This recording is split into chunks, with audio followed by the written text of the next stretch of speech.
Good evening and welcome to the Azeroth review for today on a week where Blizzard are going to be doing another Q&A, so we can go through some of the questions that it looks like some people are going to be asking there. How come the lighting looks better on this one than my other one? Never mind, it looks all right. Oh, that's working good, sort of, in a minute. So good evening to everyone. If you're new, basically you just ask whatever you want to talk about on World of Warcraft matters. I have a few just to get us started. Another classic WoW one. We can't do a week without something to do with classic WoW, really. What do you mean the stream stopped for you? It's only just started. Don't say it stopped immediately. It looks fine to me. Anyway. There's... Oh, hello. I've got my Ashbringer in the way. Let's move that out of the way. So, Alterac Valley. They've... now, obviously, when Alterac Valley first came into view, I remember it well. It was very different to how Alterac Valley became a bit later on. So what they've said here is, in terms of how it's going to be done in the Classic WoW, this is a subject that's been asked about several times recently. We want to clarify some of the details surrounding it. Like many aspects of the game, Alterac Valley was tuned and adjusted in different ways from patch to patch in 2005 to 2006. First and foremost, we're planning to use the 1.12 version of Alterac Valley later on. For many parts of the game like this, we're picking on original WoW patch that gives us the most clarity for WoW Classic, and 1.12 is that patch. In Alterac Valley, that puts us before the introduction of reinforcements. Does it? Hang on. Can't remember now. It puts us before the removal of the commanders and lieutenants. Okay, good. The only win conditions are the killing of Drekthar in Frostwall Keep or Vandar Stormpike in Dol Boldar. It gives us several early improvements to the battleground that we're glad to have in place. Early on in AV, there were too many NPCs and they were too hard to kill. Yeah, it was fun though. By 1.12, many had been removed and NPC health was brought down to a reasonable level, but then we didn't get the big summonings. Turning in armour scraps is an encouraged supportive activity by this point, which most people didn't do. Many capture points, mostly graveyards, have been moved away from their initial placements to gain better balance across the map. Korak the Blood Rage was removed, and killing opposing players no longer drops items like Dwarf Spines, Orc Teeth or Human Bone Chips. Gross.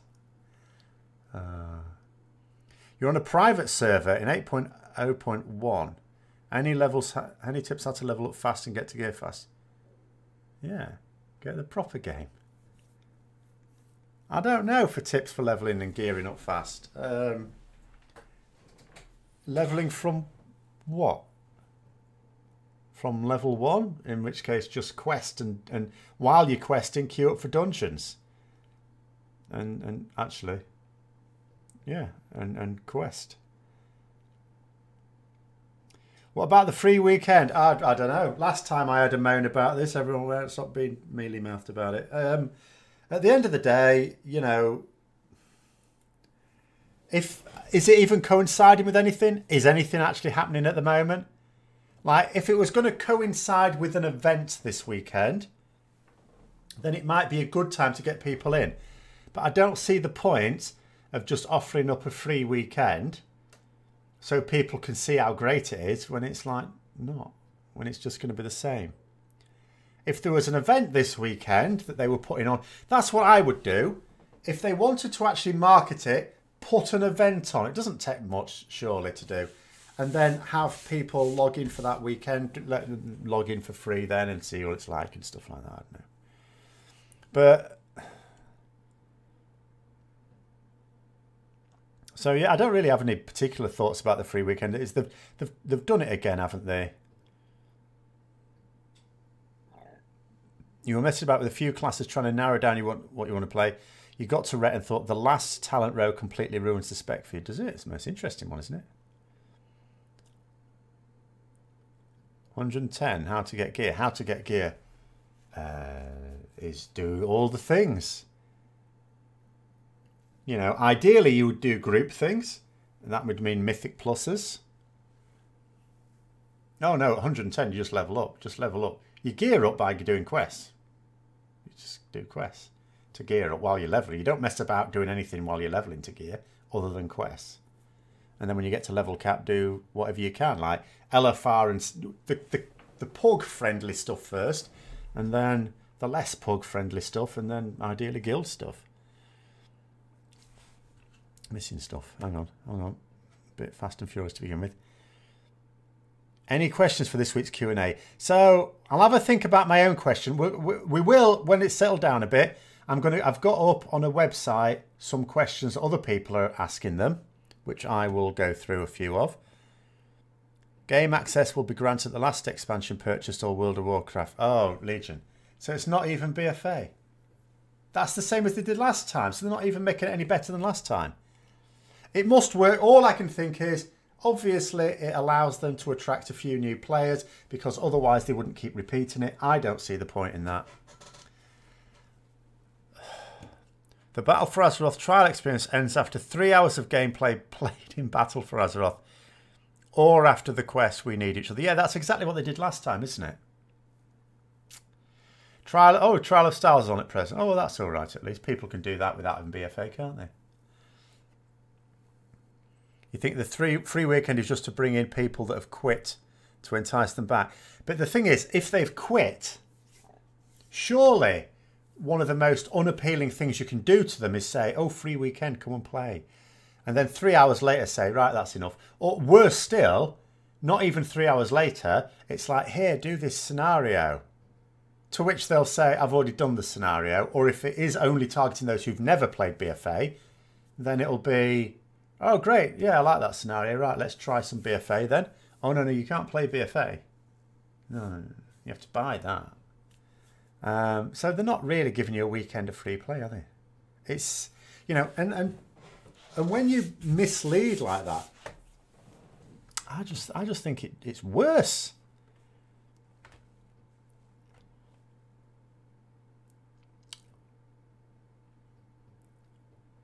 When is the Q&A? Thursday. It's their usual day, Thursday.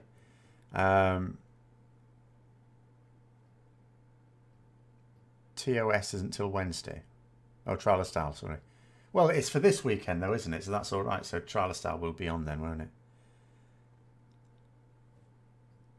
Oh, it's already on up in North America, is it?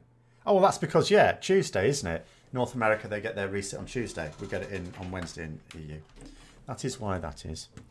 Yeah, you're from the future. Where's the... Oh, no, I've got rid of my Ashbringer. That's the wrong one. There's something else as well. Here's something. Just to have a little moan about Blizzard, just for a change.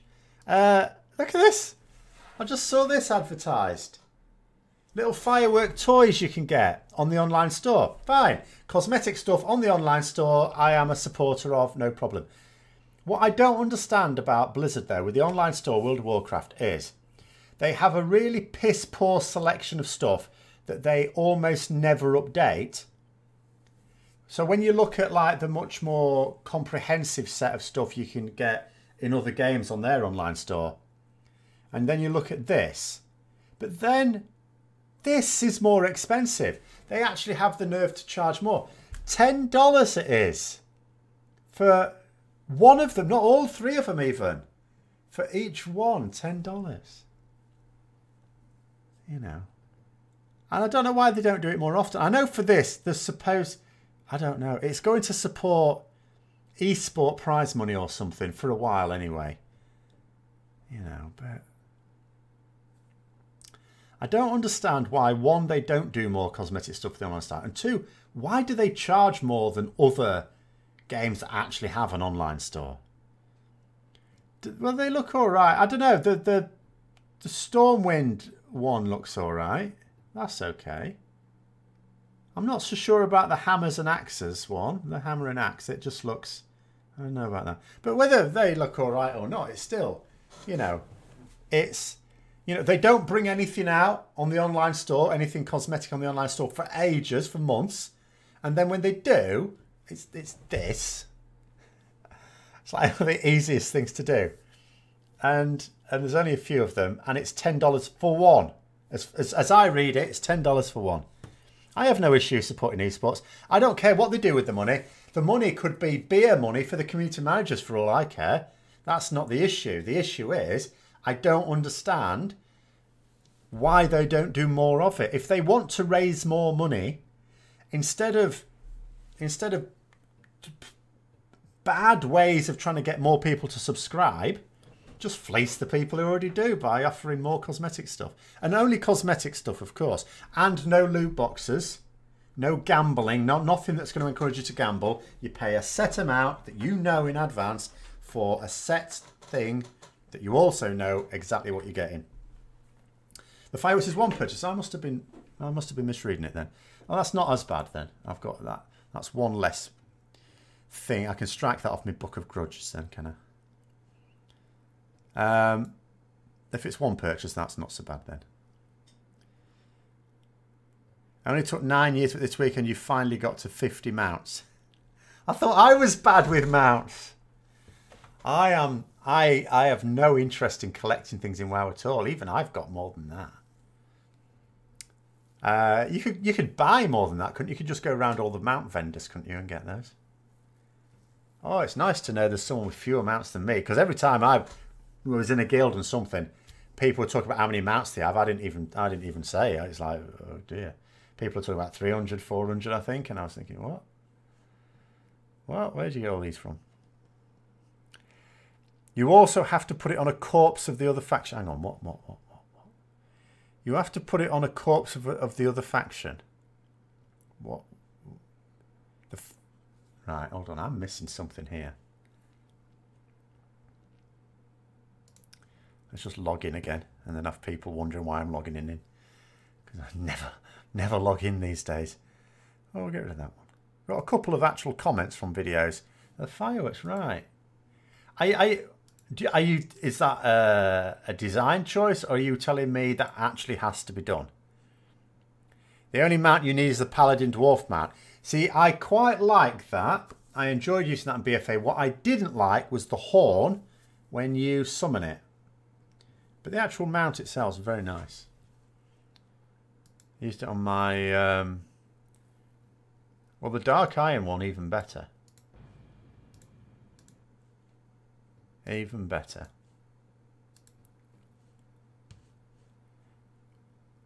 But...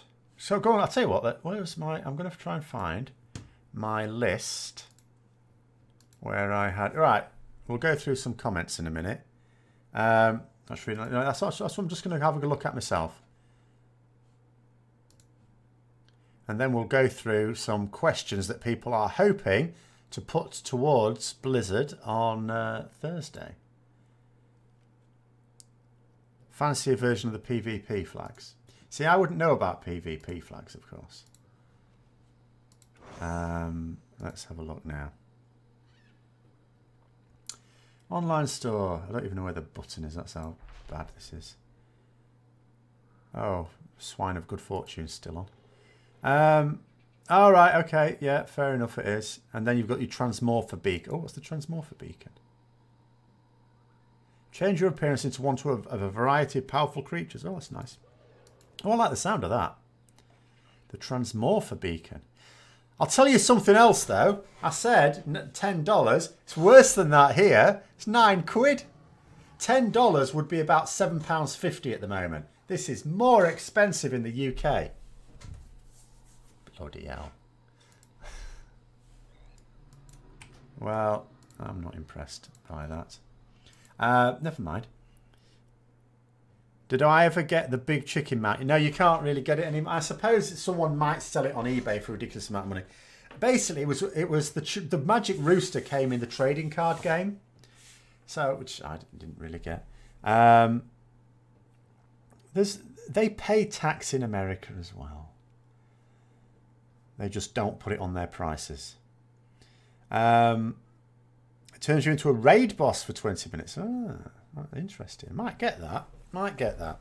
Have I made a Zandalari Culturan yet? No, I can't. I don't play the game enough to have completed. I haven't got the reputations, basically. So no. And I can almost certainly tell you I am probably not going to play any World of Warcraft until Easter at least. That's like 3 weeks away. That's like... I've really... Every week that passes, it's like I don't lose interest in World of Warcraft, but I lose interest in playing World of Warcraft, which might sound odd, but I do. I like. Occasionally, I'll go on the PTR. That's happening much less now, and I'll look at articles on it and read forums and stuff like that. But I just don't feel the point in playing it. Who cares if it's more expensive in the UK? We've got a strong economies with no signs of slowing down. Hilarious. Yes, thank you very much. Hilarious, that comment. You're like 10 away from 600. There are 600 mounts. I didn't actually know even it had gone that high. Is that mounts? You've got 590 mounts. By the way, you can say 590 instead of giving me a subtraction to do when it's not even at work. But you've got 590 mounts. Wow. I didn't even know there were that many mounts in the game. I mean, obviously each expansion you always get a load of new mounts. I didn't really, and lots of recolours of the same mount. I wonder how many actually genuinely unique mounts there are. Even if it's like got similarities, at least not just recolours. 800. Oh wow. Who's going to be the first to get 1,000 mounts then? When they're not going to be in a couple of years' time. Mounts aren't even special anymore. Mine is. My mount's special because only paladins can have it. And it's been special since 2000 and, well, for me, 5. Anyway, where was I? Yes, little things people are asking. Right, so what are people asking? Oh, God, I bet this one gets answered. Any chance we could get Expulse some Hydrocore Tidal Core vendor that trades crafting materials like in Legion where we had the Blood of Sargeras vendor? Yes, and we'll probably get it at exactly the same time in the expansion as well. What a stupid question to ask. Why do they ask these stupid questions? Let's have a look here. What are your thoughts on gold as the currency in WoW today? Are you happy with the cost of repairs and the gold gained from completing quests? And what are your thoughts on the prevalence of players offering services in exchange for gold? Well, I've already talked about all of those things before. Yes, this one is. It's falling to bits. How can you even see it? It is falling to bits. I do need new t-shirts. The problem now is with getting new clothes. Well, actually, I tried to get some new clothes a few weeks ago, and then they sent it to the wrong address, so I didn't get them. So I'm now wearing clown pants. But I don't like to order them when it's not a school holiday because I want to be in when they arrive. So I'll have to order some in a few weeks. And I'll probably get a couple of new polo shirts while I'm at it. And then a few weeks later they won't fit either. Oh, this. No, well, yeah. I did. Actually, this week I lost a load. The last few weeks it's been going down like 1 kilogram a week. And it's all right. It's fine. But I was thinking, oh, am I going to get ready for a plateau? And then, like, weighed myself on this Sunday and I'd like lost 3 kilograms. That's like nearly half a stone. I thought, bloody hell, what's going on? Anyway, what games am I looking forward to this year? Do you know what? I keep trying to look up the games that are coming out this year. And I don't know. There are a few that look like, obviously Elder Scrolls Online expansion's coming out, so I'll probably start playing that a bit more when that comes out again, and then stop again like I always do. But in terms of new games, I don't. There are some that look interesting, but I don't know if they're any good. I don't, but there is a strong possibility that if they happen to come out at the right time, I might actually be tempted to get a few new games this year, as I'm not spending so much time. At the moment, I'm not really... I can't even remember the last time I played a computer game. When did I last play? I can't remember. A few weeks. I'm like not playing computer games even anymore. But there are some that I sort of looked at, but I don't remember the names of. But I don't know. Can we remove the dungeon deserter? As it sucks when you get into a raid and facing the final boss, you can't even get into the raid. Well, it depends how you get the dungeon deserter. If you get the dungeon deserter by deserting a dungeon, then no, you shouldn't. You shouldn't desert the dungeons. If you get the dungeon deserter because someone kicks you, which I don't even know how that's supposed to work. Actually, I couldn't swear that I know exactly how the dungeon deserter works now because it has changed over the years. Or if you get it because everyone in the group left and you had to leave. Or just someone went AFK. Like if someone just comes in and then goes AFK and you're stood around twiddling your thumbs for 5 minutes, then, you know. So it could be a bit smarter. But, you know, the idea of a dungeon deserter, I think, is a good one. The problem is, I don't think it dissuades it that much. Because if someone, like, goes into a dungeon and then the mum calls them down for dinner or whatever and they go, oh, and they just leave it, them getting the deserter debuff doesn't hurt them because it ticks down. By the time they come back to the game, it's ticked down. Maybe there should be a more severe penalty. But then the problem is unfairly hitting people with it because people do get unfairly hit with the current one. It's a really difficult problem. It's one I give Blizzard a lot of slack on rather than complain to them because it's not an easy one to solve. I think you have to have some system and it can't be too bad because then it always hits a few innocent people. But that's your question, is it, for the Q&A?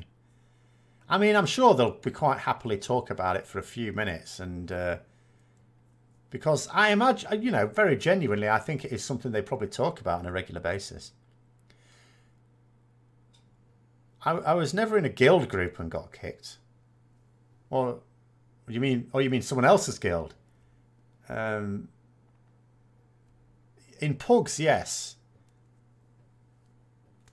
In fact, I remember when I came back to the game in Wrath, and gear score was now a thing. So I'd leveled up a few characters, and I was in a pug, ICC, and my warlock, and obviously kicking it on the damage because warlocks are awesome. And then I got kicked to make room for a friend of the person who ran it. Which is like, so that sort of thing has happened, but not in a like a sign-up type dungeon. In-game stores getting out of hand for a subscription-based game. Getting out of hand. There's nothing on it. There's like nothing on it. They've added 2 things. And it's like they're begging for money at this stage. Of course, well, you say it's embarrassing. It's a business. I think they should look for more revenue. I would, if I was in charge, I would massively expand the online store. Hugely expand it. I'd double the size of the art department and tell the new artists to get working on cosmetic stuff for the store. You know, specifically cosmetic suits, you know. It's not just those 3 scabby hats you can get on there. Some proper cosmetic gear. Mounts, pets. Some of it I wouldn't put on the online store. I've already talked about this. I would give rewards for subscriptions. Like with each subscription, each month you get a thing. You know, maybe every 3 months it's worth a mount. Maybe every month you get a pet. And then every 3 months you get a mount or something like that. Or maybe it's not always a pet. Maybe on a given month it might be something else. It might be a toy. Or it might be some cosmetic gear. I would give cosmetic rewards for subscribing, and I would put cosmetic rewards on the online store for buying. And I'm sure that would pay. I cannot believe that that would not pay for itself. I refuse to believe that that wouldn't pay for itself. Anyway, let's have a look. Mentioned previously that I was a Baldur's Gate fan. Yes, yes. Maybe I should start streaming Baldur's Gate again. I started streaming a little game and then I stopped playing that again. Chris, have I played Divinity Original Sin? No. Never heard of it. Oh, part of the same guild. I meant you pugged into a guild group. Not, do you mean like as in an automatic sign-up, not an actual pug as in Group Finder? I have. I've not had major problems with them. Sometimes they're dicks and don't trade you the gear when it drops for them. Or insist that you trade them theirs. But mostly, no, I've not had a problem. I don't usually have a problem with the ones where you just automatically sign up. I mean, usually people don't even talk to you. People would be in uproar. What, if you got a free pet with your subscription? Or just on the expansion of the online store? I don't think people would be in uproar. Well, some people, I know some people don't like it. But if it's cosmetic, if it's stuff, you know, if Blizzard say, we've hired a team of artists to do this stuff, if we weren't going to sell it on the online store, we wouldn't have these artists. These artists are having their salaries paid for from the online store. This is not stuff we've given to our normal art team. Them. They're the online store guys. I don't see what the problem would be. They could even reduce the bloody prices a bit and sell more. Anyway, need to get back to work. See you later then. You have a question about Patreon. Okay, okay. Oh, thank you, Jelly. Oh, Jelly Donut. Very good.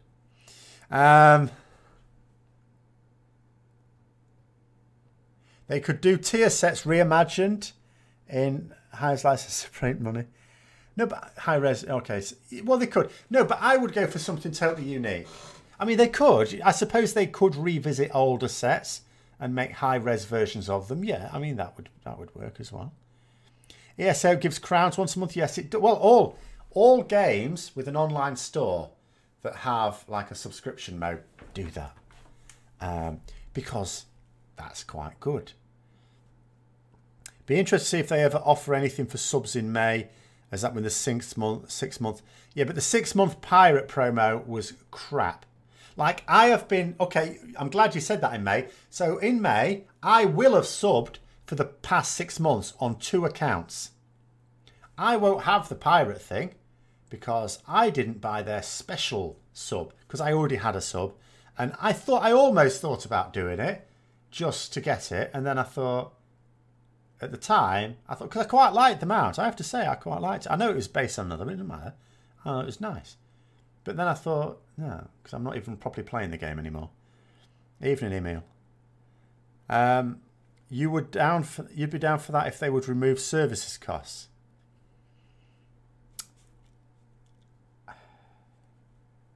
I don't think they could remove services costs.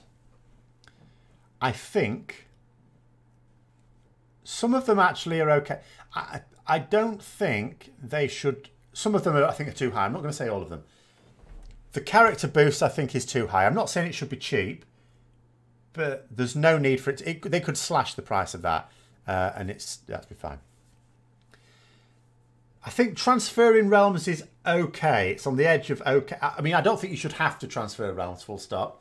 I think they should do super realms now, but given that it is what it is, it's sort of okay. What's not okay is when you need to transfer realm and faction. Now, I think there should be a set price that allows you to change, to move your character to, you know, and it could be the same price. It'd be like saying this set price allows you to change server or to change faction or both. And that, you know, that should be fine. Hi, Lee. Why is the cool stuff in the store and not a drop? Because we paid a guy to do it. That's what I would say. At the end of the day, is this really the thing that Blizzard would get the most stick for? I don't feel it is. I don't feel it is. I'm not saying they wouldn't get stick, but I think of all the things that Blizzard can be attacked for, I think this would be pretty low on the list. I think they could easily bat it away. It would let them make more money. It would let them reduce the cost of some of those services, which, you know, some of them are outrageous. And ESO you sub every month for years, even though you only play once. Yeah, I don't play that often, I have to say. I stay subbed. I stay subbed to Star Wars The Old Republic as well. And yes, when I go back in, I have a load of crowns that I can spend. Unfortunately, I wasted my crowns in Elder Scrolls Online because someone pointed out the snow globe home and I bought it. I was like, it's just a gimmick. I don't know why I did it, but I did. Colour kits for armour, red and black, judgment set. Yes, please. Well, if they were to bring colour kits into the game, but they're not going to do that, they've said. I mean, if they were to bring out another like MMO or something like that, I think that would definitely have to be part of it. I get the impression that their argument is that that it's a technical problem with doing it. I'm not sure I believe it, but I'm not a technical person, so I can't say.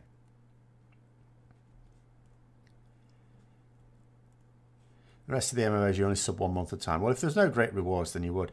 But yeah, Elder Scrolls Online's got quite a lot of stuff. In fact, it's actually stupid of me. Elder Scrolls Online, at the very least, I should log in each day, because they have a really good system for getting you to log on each day. You know, and it's not the World Quest rubbish. They have a much better way, which is to reward you each day. The thing that needs fixing is the random server slowdown, not just in the world when invasions are on, but in raids. Oh, I'm not, mind you, I say I've not experienced that. I wouldn't have done. I've not played it. They should offer realm transfers because of the 50 character limit now. I mean, really, the 50 character limit on one realm is a concession. I don't think that should allow you to then shift all your characters to one realm. I mean, I suppose they could, as like a little moratorium type thing, like an amnesty, move your characters for the next 2 weeks. You can move your characters for free. I mean, I don't think they need to. Nobody complains about cash shops when the game has good new content. Well, no, there's that as well.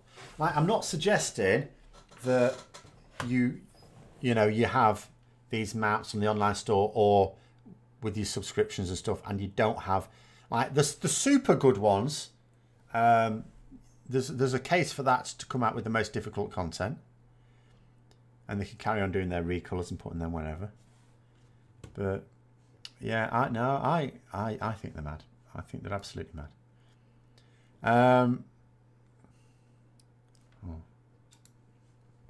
He likes the account-bound cosmetic armors and dies in Star Wars: The Old Republic. Shame they haven't sorted that as well here. Then again, WoW it is way behind. Yes, on cosmetics and customization, it is embarrassingly behind. And I'm not even just, yeah, I mean, like you say with Star Wars, although it's a much newer game than World of Warcraft, it's still now a pretty old game. I mean, Lord of the Rings Online, for goodness sake, is not that much younger than World of Warcraft. And there, although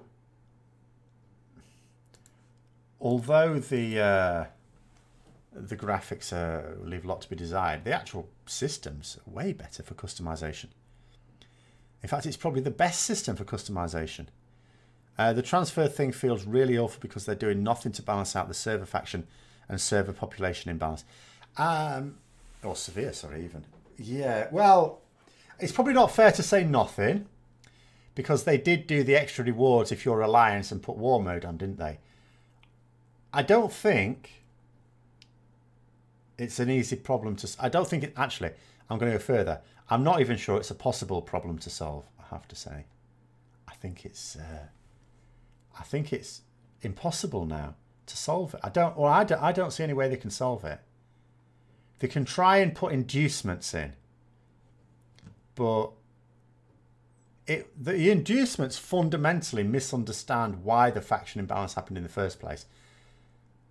And that is just for a larger pool of players to be able to recruit from for guilds, and for a larger pool of guilds to be recruited into for players. And now it's set. You can't bring it back.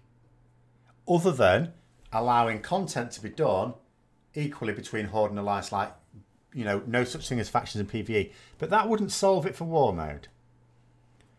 War mode's just buggered. Well, actually, no. Maybe it is. Maybe what they can do with war mode, because you use sharding anyway, use a load of their smart NPC technology to populate the world with what looks like players, but they're not really players. Maybe that is the solution. Oh, that's quite a good idea, actually. Maybe they should do that. It just sucks when they get there and promote about the 50 characters to a realm, yet by saying now you can have all your tunes in one realm, only if you pay $15 a tune you want to transfer. Yeah. I mean, it was a concession from them, to be fair. A lot of people have been asking for it. I mean, I don't know why you'd need 50 characters in one realm, I have to say. Like, why would you need that? I'm not quite sure why you need 50 characters.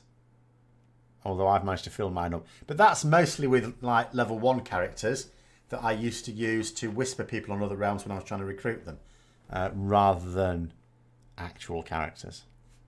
I mean, I can just delete them now. You also have to understand that some of the stuff you can only have one character or do once per realm. So moving your tunes is really going to something on the player once they realise that. Is there still things like that now? You can only do once per realm? There used to be. I'm not sure anymore, is there? Factions are buggered, but realm populations could definitely be solved. Well, what do you mean that's a terrible idea? That's a cracking idea. You can have... I mean, no one talks to anyone anyway. There's no social interaction in the world. Why not have automata? Realm populations, yes, they can be solved by not having realms. Just have one giant European realm, one giant North America and Australasia type realm, and one Asian realm and one whatever. You know.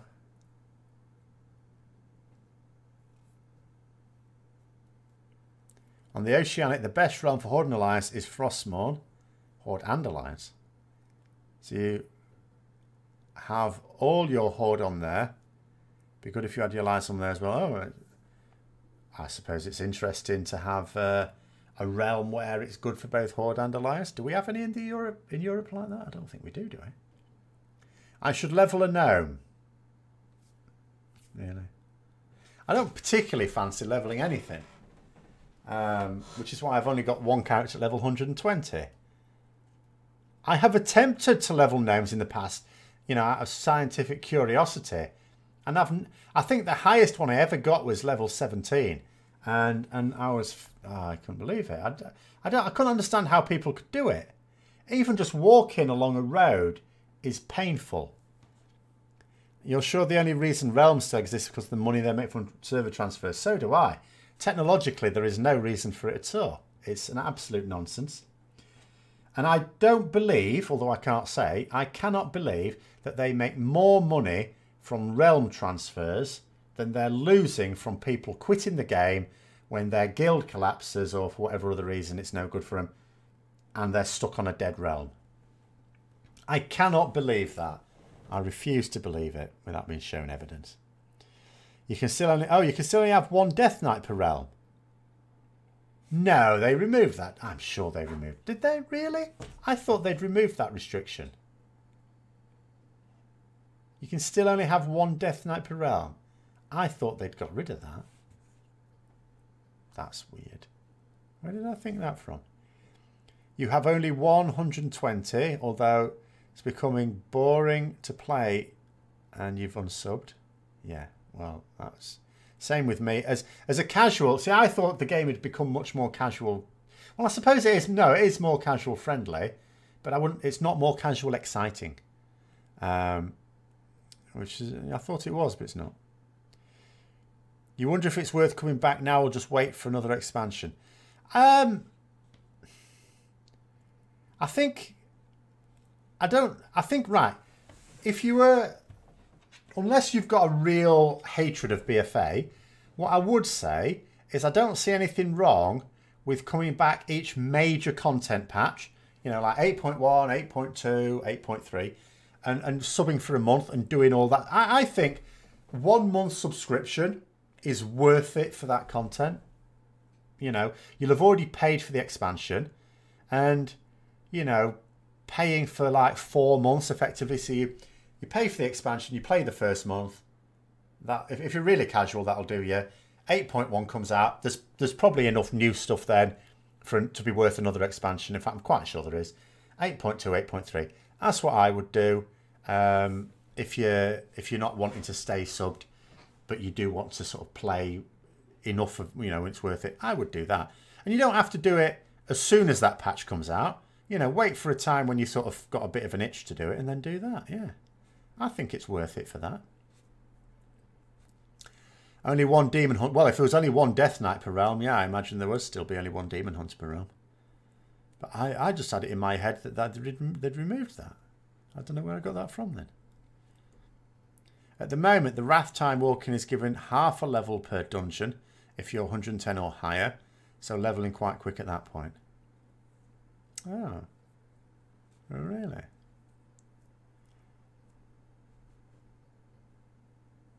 You could never play like that. Well, I wouldn't want to play like that because that's planning to play a game that you don't want to stay subscribed to all the time. So I just stay subscribed to it. Even though, with my World of Warcraft account, staying subscribed to World of Warcraft nets me nothing. Whereas, Elder Scrolls Online and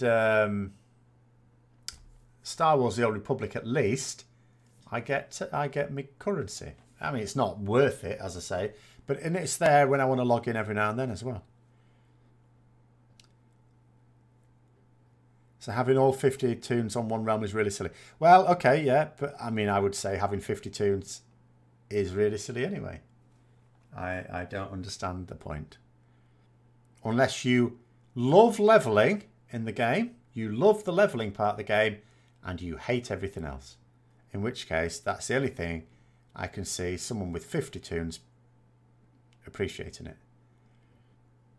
You like BFA more than Legion simply because Legendary is not a thing anymore. Yeah, no, Legendaries. That is better. You like having your Alliance toon away from your Horde anyway. Oh, why?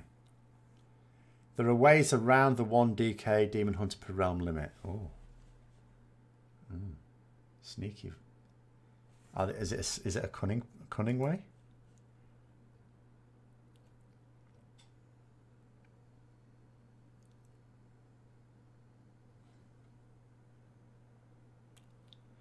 There's a question here that Maker asked. It says, would you consider re-implementing old content previously removed from the game? For example, the legendary quest lines in MOP and WoD. You can keep the rewards a thing of the past, but why restrict players from the ability to experience the storylines? Although I would argue the storylines will make zero sense without those legendary rewards.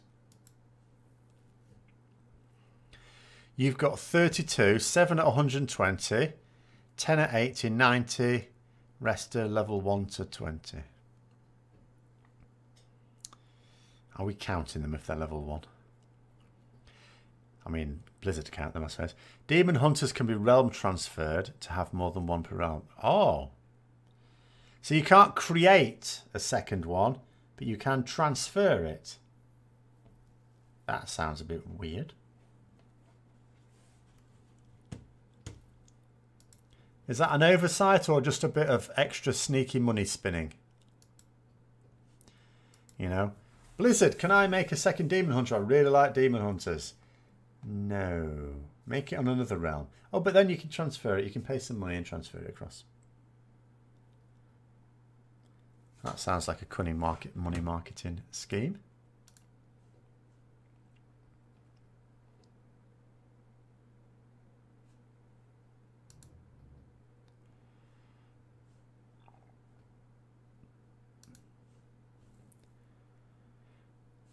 Anyway, where are we? Oh, sorry, hold on. Let me just look at something.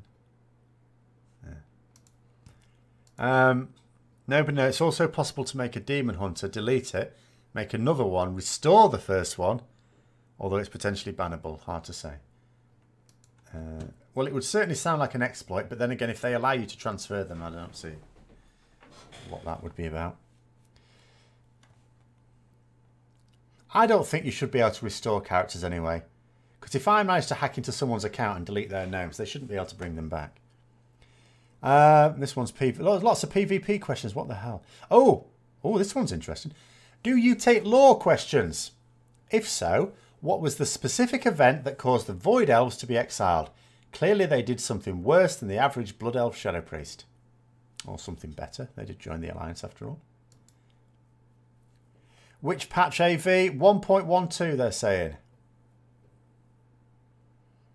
Well, yeah, I mean, it won't encourage the use of the summoning stuff, will it? I suppose that'll still be in it, but it won't encourage people to summon the big things. That's disappointing. You know, so yeah, it's from a nostalgia point of view, I would have liked them to have done an earlier version of AV, I have to say. But it is what it is. They have actually, yeah, in fact, where was it? Let me get it back up again. So they've said 1.12 is the version they're going to go with. You really want WoW to be good because its competitors don't do it for me in the same way. Yeah, we'll see. For me, I will still say that World of Warcraft surely has the best proper end game, like group-based end game, raiding, effectively. And Mythic Plus Dungeons are also really good. But yeah, I think WoW still excels at that. And if I was still raiding, I'd be more than happy with it, I'm sure. People have told me that the raiding is actually really enjoyable. But it's just the rest of it, which is no good. You've started avoiding WoW videos on YouTube because you're afraid they'll be negative, and I'm struggling to keep enjoying the game as it is. Oh, sorry. Yeah, well, I think it's probably true. I think they are. In fact, someone said something about that. I didn't actually clip that comment. Maybe I should have done. I'll read it out anyway. Someone was saying about various different YouTubers, because we were talking about this last week. So someone said, Asmongold, Az and more used to do more positive WoW videos, but like many, you get older and smarter. I don't think that's got anything to do with it. Apart from anything else, above a certain age, you do not get smarter, you get thicker. Unable to tolerate or accept changes made within the game, feeling apathy along with seeing a game in its decline. Balula has also changed his stance on WoW, but in a slightly more polite way. Can you say less more? Does that just make the whole sentence neutral? And been venturing into gaming news like ours. See, I would quite like, you know, to do gaming news, but the problem is I'm not interested enough in game series news on it. Talies and Evital and Hazel and more, plus YouTube as streamers have become more honest, covering WoW problems whilst trying to twist a positive flair. And Trade Chat venturing into reaction vids on WoW, but was rather unhappy with BFA also. So, is Lotro worth trying at this point? Yeah, I like Lotro. It is quite dated in a way, although they're supposed to be, and I don't know when this is going to happen, but they're going to actually update their, so it's going to be 64-bit. I think. I'm not sure when that's happening. But the actual game itself, I think it's very enjoyable up to a point. The leveling takes a bloody long time. There is a boost. It's possible to boost your character in it. Do not do it. It's an absolute nightmare. Like when you boost a character in World of Warcraft, you can go. When you do that in Elder Scrolls Online, not Elder Scrolls Online, sorry, no, you don't even boost on that. In Lord of the Rings Online, really bad. You've got no idea what's going on. I made the mistake. I played for quite a while and I had a character, and then when the last expansion came out, it was a few expansions behind. I just boosted it. I regretted the decision. I didn't know what was happening. It's very difficult to get around. I didn't know how to get around the different zones. It was a nightmare, and I now really need to make that character again. But I do like it, but not playing it all the time forever. But I think there's a lot of good things in Lotro still. Have I played the new WG? What's WG? What's WG? I know I should know this. I'm gonna hit myself when you tell me. Anyway, you know Preach really tries not to be negative so as not to feed the hate train. Oh, Winter Grasp, no. The very idea of Winter Grasp was a complete disaster. What is needed is a massive, huge PvP zone, the size of many other individual zones, with lots of proper objectives in it. Fortifications, siege engines, proper warfare. Then I will try it. Until then, no. Yeah, you could try Lotro. It's nice to get into it. If you're a Tolkien fan, I don't know how fun it would be if you're not. If you are a Tolkien fan, though, it's absolutely gorgeous. Like a proper Tolkien fan, like with the books, not so much the films. Even though there are a couple of nods to the films in it. But yeah, it's. I mean, you're making me think. I should. Mind you, every time I think that, I'll think to myself, yeah, I should. I'll start another character on Lotro. Then I think, yeah, but Elder Scrolls Online's getting a new expansion coming out soon. I want to play that again. There are actually games I want to play, but it's all just time. At the moment, obviously, work. The reason I have stopped raiding is because work got really busy. That's the bottom line. The work has not stopped getting very busy, and. You know, I'm doing the Warhammer now. I'm going to a tournament soon. So I'm into, you know, I'm onto my last model that needs assembling for that army. Unless I change my mind and do a different army. That's always possible. I am very fickle in these matters. I've got, I'm doing the other channel, which before long will probably be a bigger channel than this one. This one's going down and the other one's going up. It's horrible. But anyway. And then, yeah, there's other games I'd like to play as well. It's time. Preach doesn't want to be negative because he wouldn't get free stuff off Blizz. Oh, how cynical. How cynical. To be honest, I'm not sure I would buy that, though. I am quite cynical myself. What I would say is, I don't think you really need the free stuff. What's the free stuff? At Christmas, you get some chocolates from them. All right. If he felt that you would get way more business effectively from being negative, and he felt he was comfortable doing that, and you know, you'd exceed the free stuff, wouldn't you? No, I think I will take people at their word. If people say that they try and avoid being negative, then I have no reason to disbelieve that. And I am a cynical sod. You don't think it's fair to write off a lot of the negativity, just hates and change? Most of the system in place are pretty objectively worse than previous.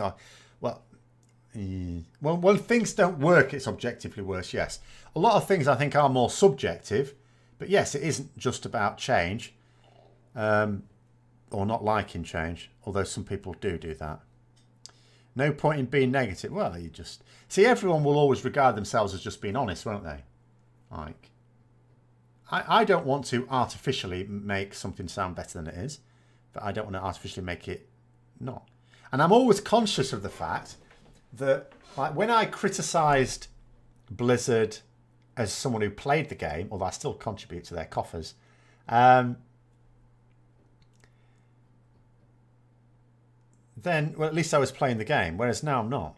So I've always got this sort of feeling of, well, I'm not playing it, so I could easily just be seen as someone who's a bit bitter, and the game hasn't, you know, it's not what I want it to be, and I'm moaning about that, which is not really true. So I just try to not say a lot at all. I'll obviously, you know, Blizzard are doing their thing on Thursday. So sometime this weekend, probably not, I might, well, no, I might be able to actually do it on Thursday. It depends, because I've got a game on Friday, so I need to get that stuff painted for that. But it may be sad. But I will do a video where I discuss some of the questions they bring up. But I was just coming to the conclusion that if I discuss World of Warcraft like 2 or 3 times a week, I'm just going to keep going over old ground and mostly moaning. Mostly moaning. Because how can I actually say anything good? I'm not anything good that's in the game right now.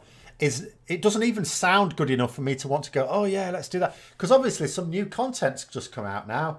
Well, although even though I've tried it on the PTR anyway, so it's not really new for me. And I'm not going, oh yeah, let's do that. It's not enticing enough for me to even do that.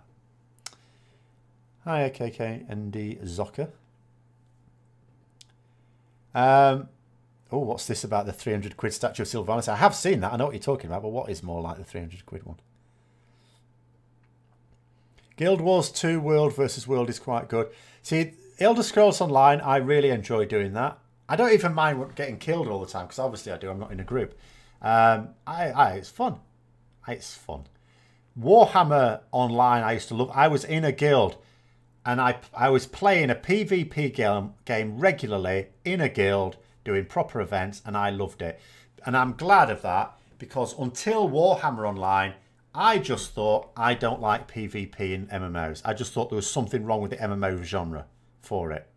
because my only experience up to that point had been World of Warcraft, Age of Conan, and I guess Lord of the Rings Online, where it was all universally terrible.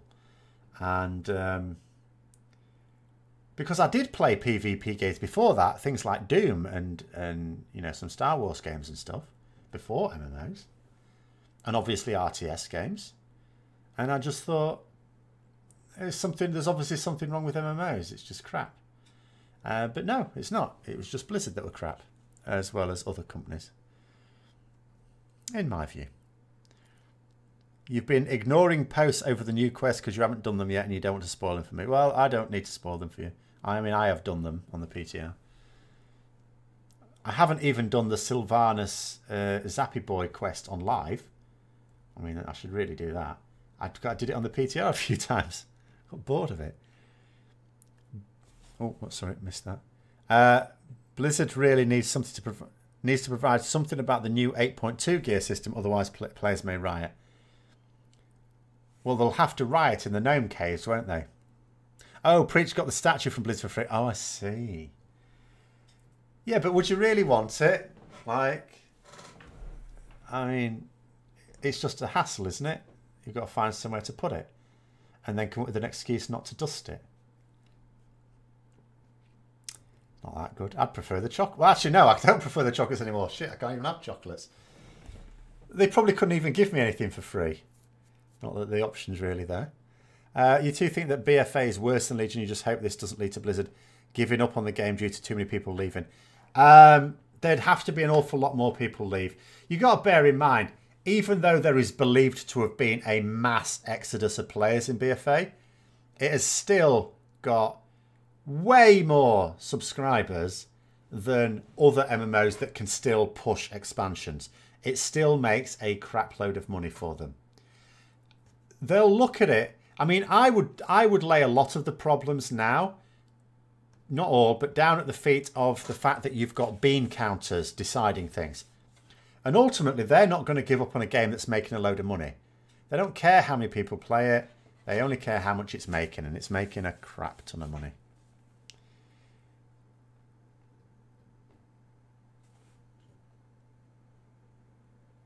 You've had 7 MRIs in the past week. Oh dear. My boss went for an MRI today. It actually got me out of some work. It's quite spectacular. At the end of the... Like, Tuesday's the day when we have to stay behind and do, like, training for an hour. Not that it's usually just a load of rubbish. They don't actually do anything for us. But today, we were all... Each department was supposed to put on a 20-minute presentation so other people can come and find out what you're doing in your department. So... Muggins here got landed with that job, and everyone in the team sent me their PowerPoints of stuff that they do, but I wasn't given a time slot for it. So I went to, but my boss wasn't in either, so I went, oh, there's no one to tell. So then half an hour before the end of the day, I emailed someone else, another manager, to say, I haven't got a time slot, and they didn't get back to me, so I got out of it. That was all right. You naively wish for the player base to help Blizz make the game better. I think the player base do help Blizzard to do that. It's just that Blizzard aren't interested in engaging. The only part of the player base they engage with are theory crafters. And that's not because they take their suggestions seriously in terms of direction philosophy, purely because they're very good at identifying bugs. That's it. You know, things that shouldn't be. They use them as bug testers. Give Preachers due. You do like watching Preacher. He gives a lot of stuff that he receives for free away in competitions. There you go then. Of course, even that, if you're going to be cynical, is to suggest that there's some benefit in that. You get far more people watching you and you've got giveaways. But yes, I mean, that's fair enough. Do you think with Classic needing an active sub, will the subs go up again? The number of subs, I doubt it. It might a bit. I can't see it being a sustainable benefit. I cannot see sustainable people paying a sub to do it. Because there's private... I mean, people... A lot of people say they really want to play it, and that's true for a lot of people. But there's still a lot of people... The reason they play on private servers is because it's free. there were private servers in vanilla. You know, so I'd struggle to believe that. But, you know, you never know. It might drum up some business for them. I think BFA is fine, even good right now, but it's really hard to sway the negative opinions people formed early on. Well, if they stopped playing it, it's impossible because they will never see. How goes the filthy casual lifestyle? Well, it's so casual that I don't even log it. I am the most casual player possibly in the world. But, you know, I'm never short of things to do. That's the thing. I don't have time to do all the things I would like to do anyway. The biggest crime towards the game is Blizzard ignoring all the turbo nerds doing tons of free working analysis. Well, exactly. This is the problem. I wouldn't mind, like, you know, I wouldn't mind if they're just ignoring philosophical arguments. But when they're arguing, like, design decisions, and when the people who would keep criticising it are always right, not just like, right 2 times out of 10, but every single time, every expansion, and you would think they would listen by now, but they're too arrogant. You'll sub for Classic? Okay. I mean, I suppose some will. I mean, we'll never know, though, will we? We will never know, because they don't release those numbers. The only way we could even have a guess is when we look at the financial report a year later. You think that Classic will get a lot of subs for the first couple of months, but will drastically drop. Yeah, there'll be loads of people, although I don't know about drastically drop. I think a lot of the people that will play it for a couple of months and then drop it, to be fair, are probably the ones that already have a retail account. So they don't pay an extra anyway. But I reckon a lot of people playing retail now will try it out and go, oh my God, how awful, and then not. So the ones who really will enjoy it long term are possibly the ones that don't currently have a sub. So I don't know about it dropping drastically. I think it will drop, though. I think it has to. To whom would you listen? Everyone shouts something different. No, you don't. You listen to the top theory crafters in the game, at least. The people that technically they do anyway, it's just that they don't listen to them on issues. Like, they only listen to them on when they tell them, oh, by the way, your stuff's broken there. That doesn't work. That's not supposed to be like that. And they go, oh, yeah, we'll fix that. Which they do all the time. I know you guys don't see it. I see it behind the scenes. And if it weren't for these theory crafters telling Blizzard directly that, oh, this is broken, by the way, that's not working, stuff like that. You think the game released in a bad state in BFA, blimey. You should see it. The result of all that thing isn't just people testing in the beta. This is people actually in direct contact with them. Because they don't just tell them what's wrong with it. They'll also suggest what the actual reason is. Because all a normal beta tester can do is say what the outcome is. They can't really say what the root cause is, but the theory crafters will work out the root cause and direct the developers straight onto it, who can then easily check it out and sort it very, very quickly.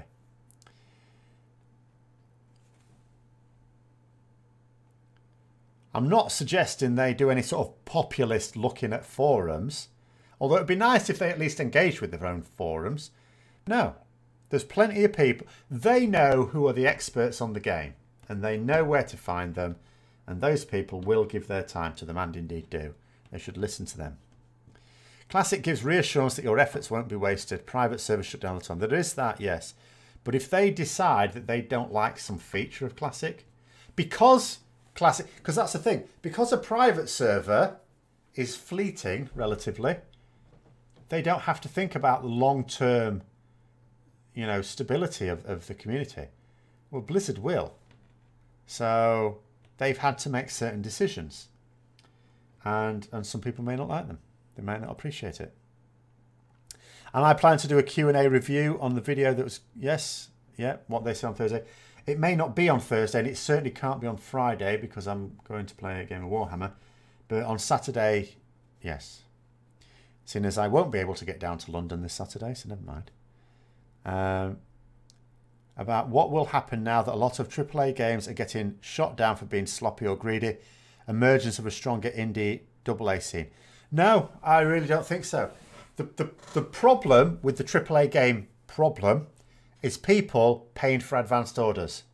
Simple as that.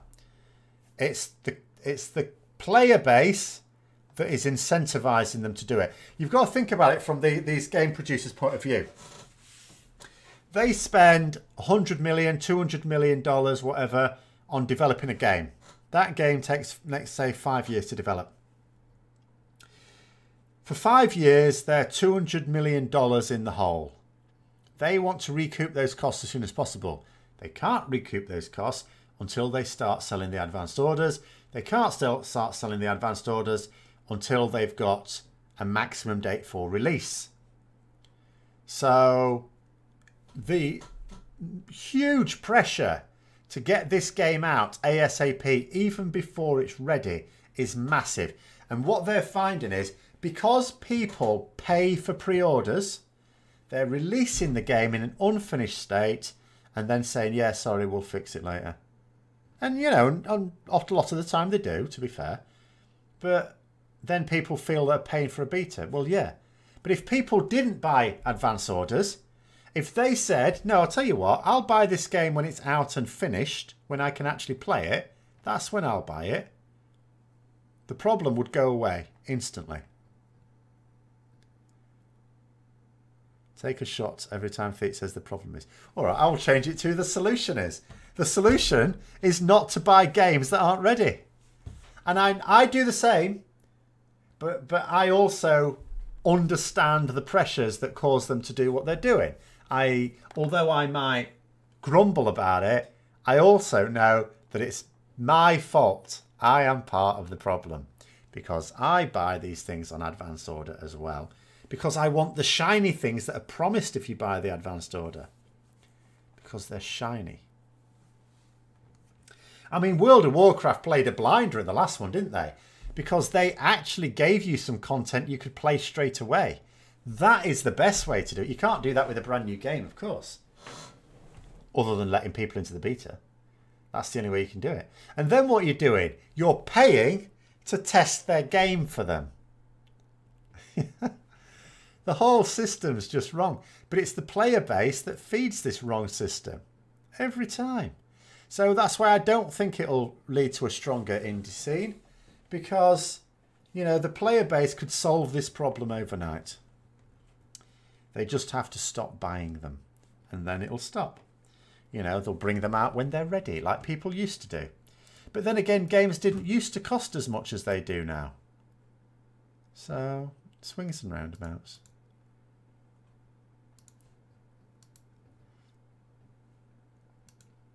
Anyway, where were we? I was looking at stuff. So yeah, I'd actually be quite interested in the lore question about Void Elves. In fact, can I thumbs this one up? Give it a little heart. Because I quite like that question. I'd be quite happy for that question to come up. We're not even testing most of the time, mostly stress testing. Well, it depends how early you get in. If you get in later on, then yes, you are indeed just doing that. Oh, someone here saying just 3 questions. Like you get to ask 3 questions. Better timing has been promised for the release of Flying, and now it seems that BFA will have a year without Flying. I don't think it looks like better timing. Well, from Blizzard's point of view, it is. What has changed? I clearly understand that combat is a very important mechanic, but now it's way too overused. That's why Flying is needed for more enjoyable gameplay and to make... crap question. Why? Oh, PvP question, not interested. Garrosh is dead, but Sylvanas isn't. Where is logic? Garrosh was killed due to the exactly same reason. No, I think Garrosh was killed because Thrall shot lightning at him and crushed him with a big stone hand. To my knowledge, he hasn't done that to Sylvanas yet. And also, he's said here, Garrosh is dead, but Sylvanas isn't. Sylvanas has been dead since Warcraft 3. I think someone needs to explain some things to this person. Oh, always a good question. When's Master Luke coming back? That'll not get asked.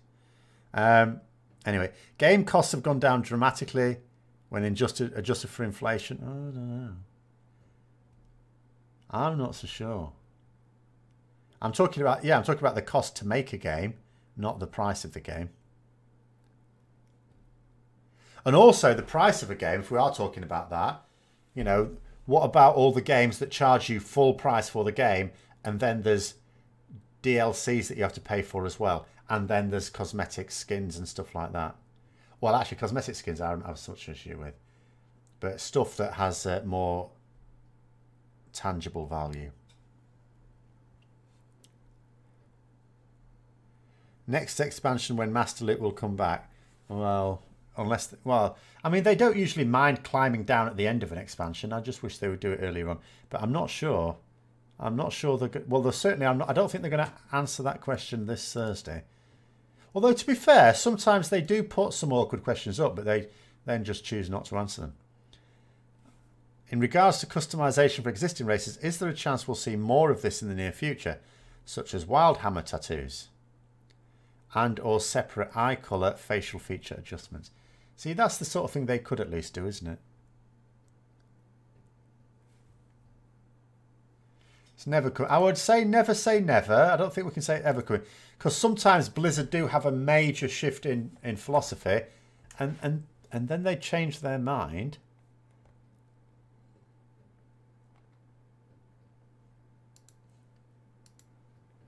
So, you know, sometimes the very thing that Blizzard say is absolutely essential for the future of the game, 2 years later they will say that was a terrible idea, I don't know what we were thinking. They're always quite happy to own up to mistakes after an expansion is finished and promise all sorts of, you know, utopian ideas for the next one, which then don't materialise. They did say they're not sure if Master Loot will come back. Same with tier set gear. I mean, tier set gear is probably more likely. It's only Azeroth gear that conflicts with, and it did conflict with legendary gear as well, last expansion. If we have neither legendary gear, nor Azeroth gear, if they come up with just one artifact instead of linking it with 4 slots, then there's no reason for tier gear not to come back. Extra Credits did a really interesting video about the cost of a game production and how to finance it. Did it involve robbing banks? Because I don't think they contain enough. I mean, you do get some decent ones being crowdfunded. Obviously, Path of Exile's being... Actually, I meant Ashes of Creation. I don't know what I'm talking about there. Oh my God, what's that? Being a notable example of a game that may come out at the end of this year or later on.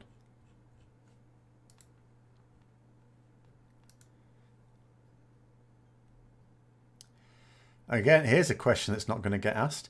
Why does WoW feel more like Diablo today with tighter forging and seasons? What brought the mentality change to introduce those changes? Will we ever get to play as a Tinker? If so, will they be ranged?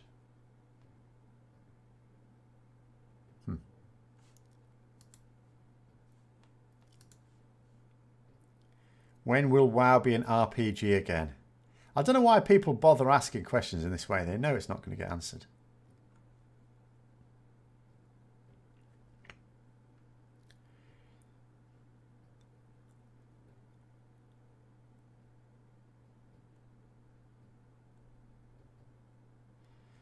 Oh, here's one.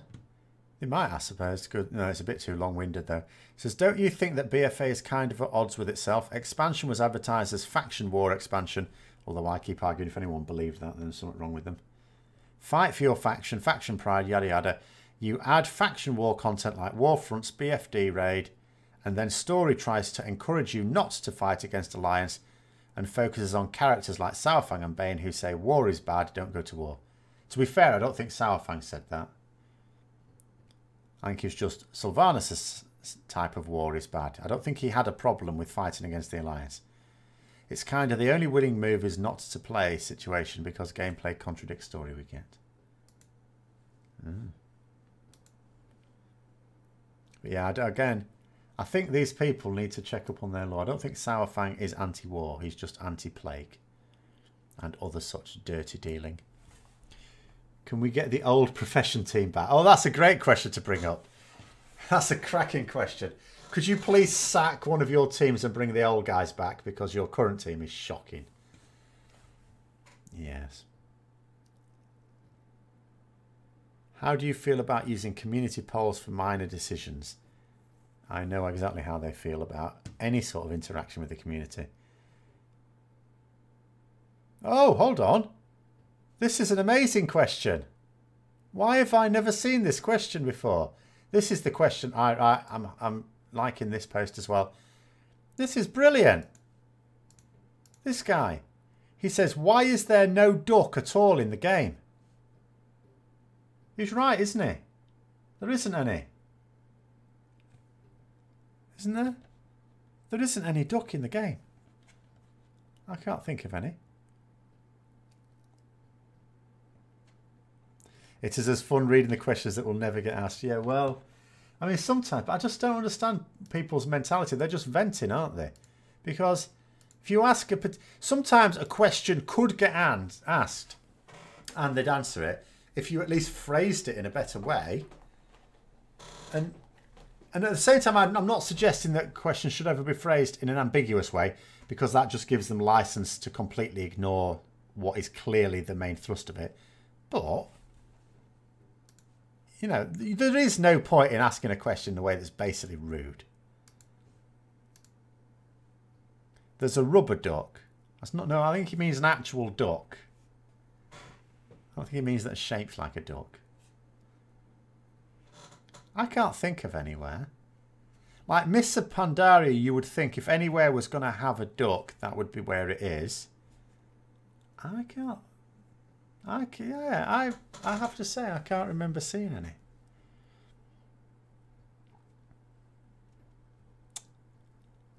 That is a quite brilliant question. Right, hang on a minute. I think... Hold on. I'm going to tweet Warcraft devs about that.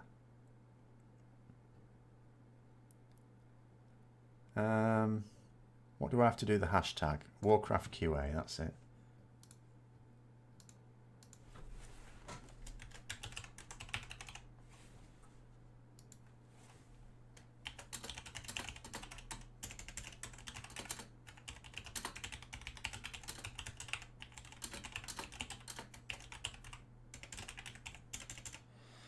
Because it's by someone on the EU forum, so it'll never actually get read by Blizzard, so I need to draw to their attention.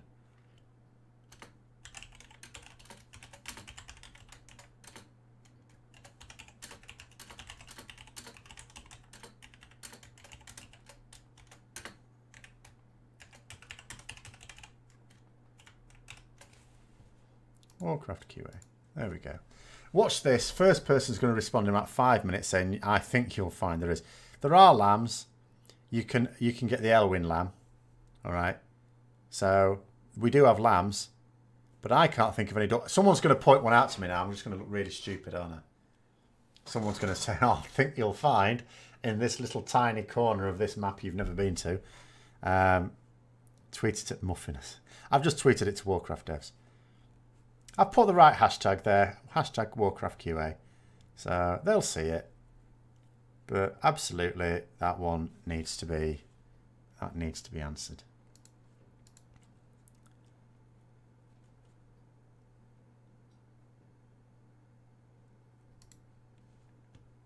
King Cobra Snake Mount. Is that a thing? Evening Rasmus. Or is that a suggestion?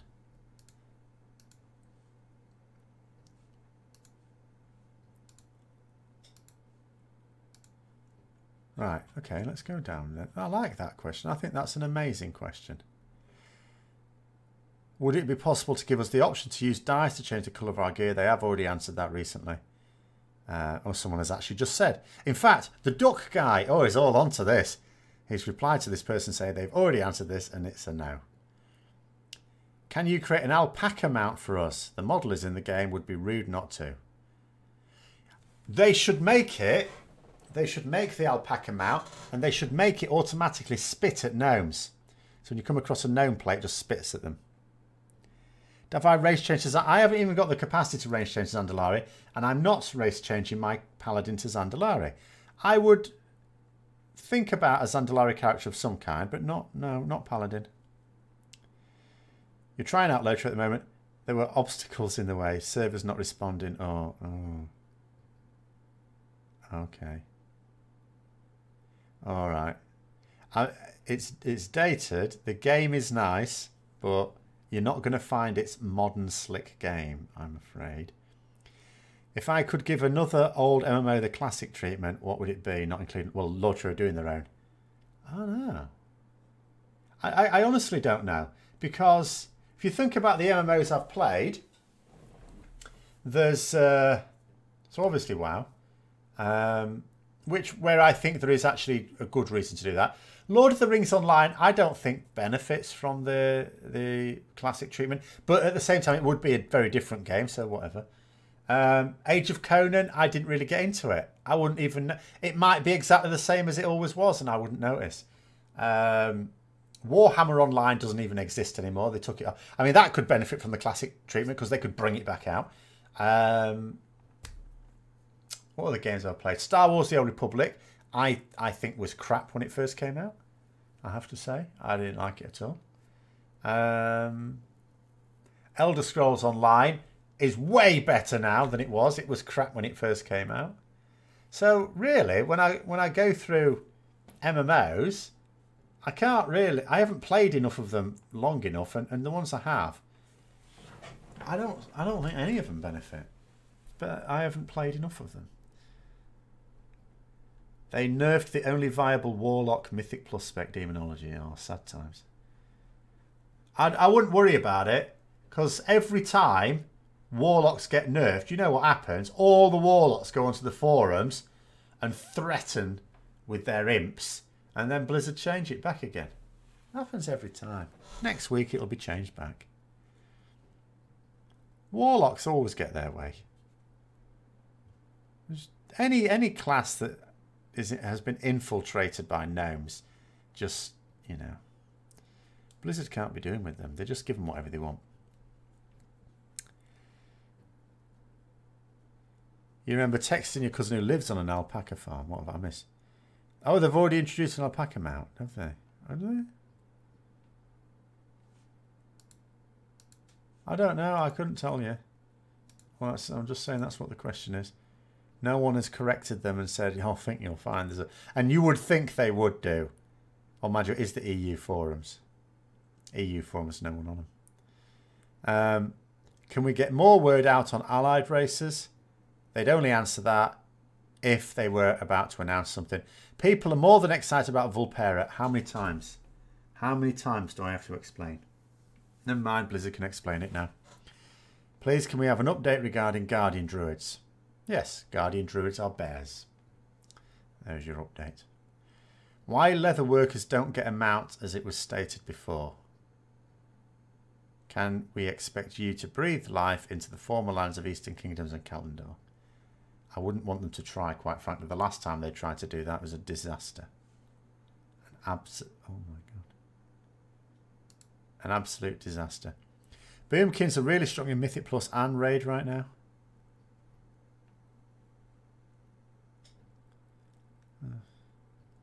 I mean, the good thing, well, it's just as well, quite frankly, because Boomkins surely benefited the most from the removal of Master Loot, because they share more items with other classes' loot tables than probably anything else.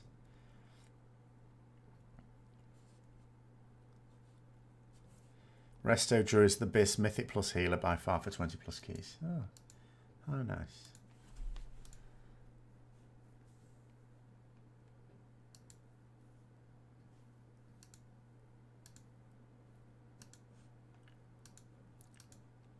Druids are always alright though, aren't they? They're never, I don't think they're ever bad. Can't find the list. Oh, it's here. Is it possible to make some indication for main quests? In some cases, it's hard to tell what quest is needed in order to progress the story of a specific zone. Yeah, something like this, of course, is a consequence of the fact that you don't need all of the quests to level up, but you do need the main quest to do endgame. They probably should just come up with a different colour for them, shouldn't they?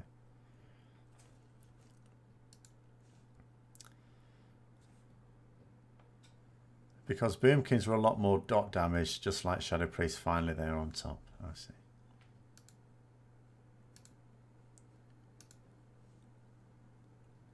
Says, when do you plan to do any class balancing changes? 8.14, blah, blah, blah. Yeah, there's no... I mean, I suppose they'll answer the odd question about class design, but they'll just bat it away. They'll say, oh, it's really difficult. Yeah, we can't please everyone. Blah, blah, blah, blah, blah.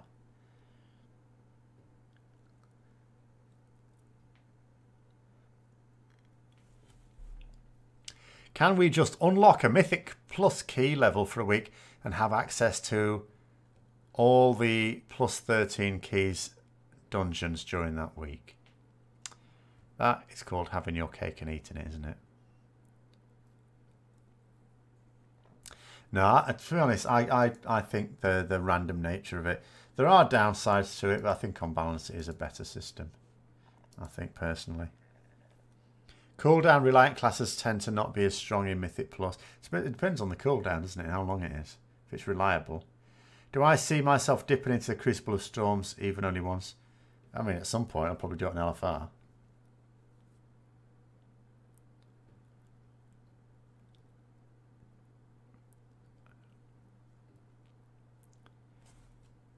Boomkin and Mage are the top casters in 20 plus keys right now. There we go. I don't know. It's possible. See, Boomkins are also useful because they've got a battle res. And for all their attempts to nerf it for Mythic Plus in Legion, it's still a useful thing to have.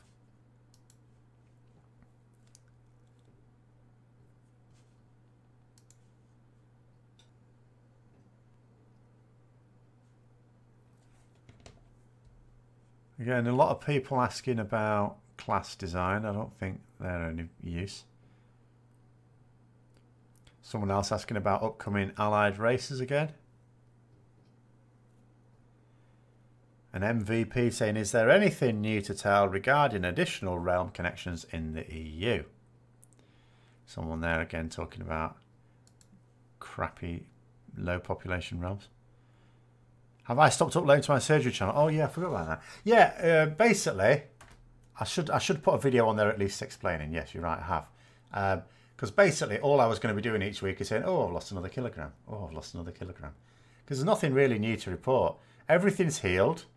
I can basically eat anything. Well, I say I can eat anything. I haven't attempted to eat any high sugar foods, and I don't intend to anytime soon. And yeah. Nothing dramatic is happening, and good or bad. So yeah, it sort of burnt itself out really, because I don't think there's any further need for updates. The updates now will be on, I suppose, a much more long-term basis. Boomkin AOE plus 5. Are we having a Boomkin argument here?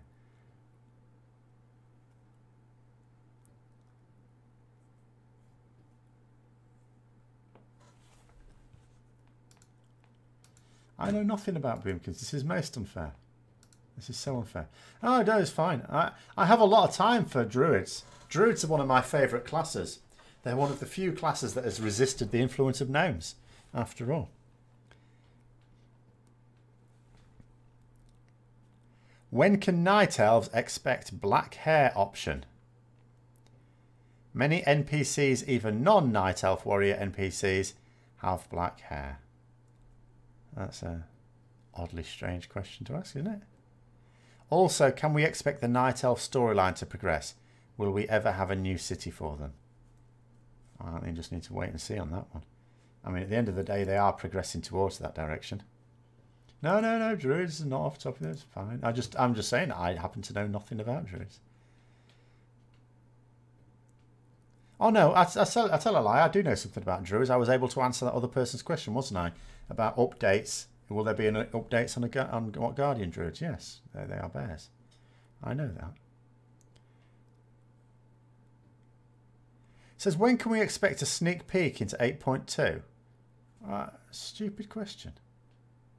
They've already told us it's going to be up on the PTR soon. They're not going to say anything different to that, other than a specific date, but that's not going to make it come any quicker. Why don't people think about the questions? I do hope they answer the question about the duck. Absolutely essential.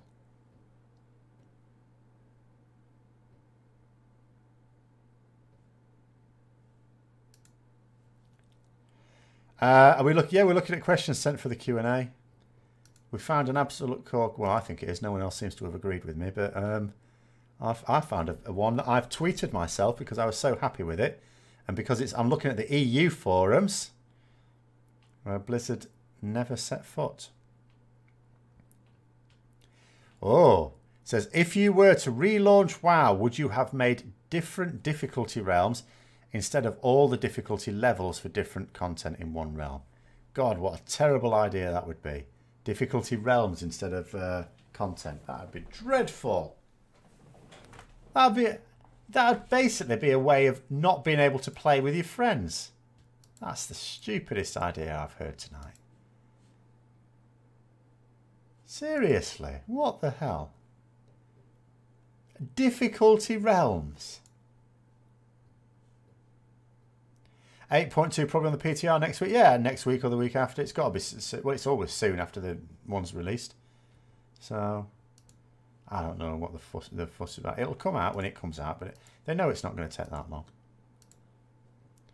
You think Hazel asked about the ducks at BlizzCon? Don't remember what answer she got there. Ah, is that where it's from? Oh, I think it's a perfectly good question. I don't understand why there are no ducks.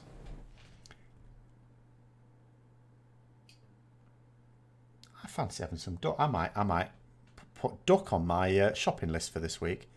I haven't tried having duck since the surgery. Maybe I'll do that. You'd have to start a new character once you get good enough for harder content. It's such a ridiculous question on every level. It's absolutely mad. They need to answer me to be the official Q&A interviewer. Oh God, they would hate it. They wouldn't do it. Their control freakery is so absolute. Because they could easily do it themselves. They don't need me to do it. They know what questions people really want answers to. But they wouldn't ever want me to interview them because I wouldn't. I mean, I'd be perfectly happy to send them my list of questions. No problem there at all. But if they answer it in a way that doesn't answer it, I will ask follow-up questions to make them answer it. And they don't want that. A duck mount? No, not a duck mount. We don't need a duck mount. The magic rooster is good, except we can't get the magic rooster. But to be honest with the magic rooster, I'm happy enough. I don't really need it in the live game. You know, getting it when betas and stuff like that come out, that's fine for me. I'm all right with that. Ducks are copyright protected. No, they're not. There's no reason why they can't have duck. Could have duck.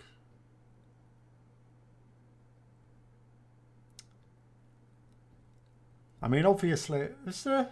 I'm trying to think where there's rivers, I suppose, in some of the zones. Are there any lakes? Lakes would be a good place to put a duck. And then they could do like recolours, like they could do fell ducks. So there's no point anymore, is there? It's actually an outrageous omission, isn't it? They've got all sorts of things. Do I have a favourite mount? Yeah, my paladin mount. My epic paladin charger. That took me ages. And I actually like the look of it. So it's not just that, you know, I have fond memories of obtaining it. And some not so fond memories. But I was very happy with it when I got it. But yeah, no, honestly, my paladin mount is my favourite mount. I always revert back to it. Every now and then when I get a new mount that's quite nice, I use it for a bit. Well, obviously that's not happened for a while. But I always revert back to my paladin charger. It's awesome now. I mean, with the class-specific mounts that we got in Legion, I was crying out for them to do what is effectively the paladin charger, but as a Pegasus-type mount. I'd have loved that. Because Tyrael's charger, the wings, those wispy Diablo Angel wings don't really do it. It's a very nice mount, the Tyrael's charger, but those silly Diablo Angel wings, not so much. They ruin it a bit. So yeah, that's my favourite mount. I mean, I quite like, you know, the one that was in Legion, the Flying Paladin mount as well. That's quite nice. I have never seen an all-craft discussion. No, it tends to be on later than I would watch it. And I've never really watched it. It's never really come up on a feed or anything. So no, my answer to that would always be no. On forced personal loot, no, but I can imagine what the conclusion would have been. No one is in favour of the forced personal loot that has forced personal loot on the thrust upon them. Such a monumentally bad idea. I understood their reasons for only allowing guild groups to have master loot. Totally get that. That's fine. But removing it even from guild groups, no, that's just... Asmongold was in favour. He doesn't even play the game anymore. How can he be in favour when he doesn't even play that content? You can't be in favour of something that doesn't affect you.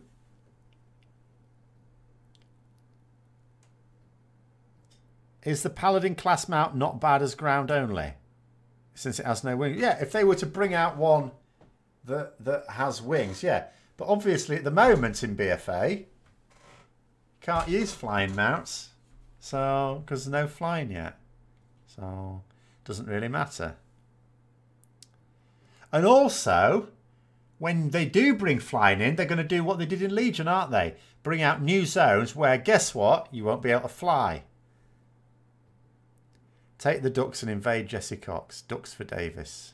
Dear me. Oh, he wasn't in favour. It doesn't matter. Makes no difference. Like, you can't be in favour of something that doesn't affect you. That's just the height of cheekiness. Especially when you know that the people that it does affect don't like it. I mean, that's the very definition. If you're going to be at all objective about it, you know, if everyone that it affects doesn't like it, it's bad. That's all there is to it. It's not even a matter of opinion.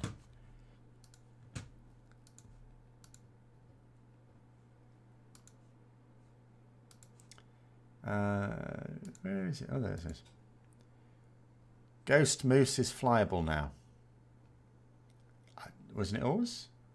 I didn't know it wasn't at all. But anyway. Let's see if there's any other good questions. One asking about news on the auction house update. I mean, those are the sort of questions that could easily sneak through. Because, you know, they love talking about all great things that are coming. Love it. Don't feed them those questions. Let's have a look.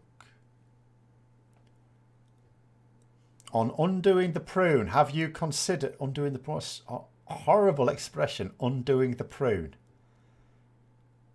Right, like turning it back into a plum. Anyway, have you considered that a little more utility on classes, not specs, might be easier to balance and allow for a more varied approach to raised dungeons than so we need 2 Warts and Blood DK? That is a perfectly good question. Absolutely correct. Unfortunately, they won't. They'll either not answer it or they'll answer it and say no. I thought it always was. Anyway, Paladin mount doesn't even have to have wings because Headless Horseman mount doesn't have wings. Well, no, but I'm not suggesting that my Paladin mount should fly. They should have a Pegasus Paladin mount. That's what they should have done in Legion instead of that Lego horse they gave us. I haven't... I watched the Preach video on this stuff. I haven't, if I'm honest, watched WoW videos. Actually, no. I have watched some WoW videos, but not WoW discussion videos, should we say. Should we put it that way? Recently. He was asking if there is any actual benefit or for people who benefit from personal loot, free high loot from warfronts, etc.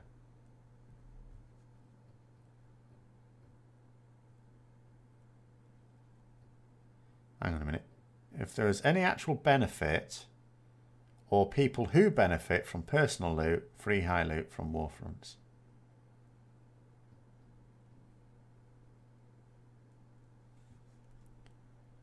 If there's any benefits from warfronts, you mean? I don't see any benefits to warfronts still. The whole experience is awful. It couldn't fly, but the other mooses could. Okay, all right then. Oh well, it's now joined its brethren.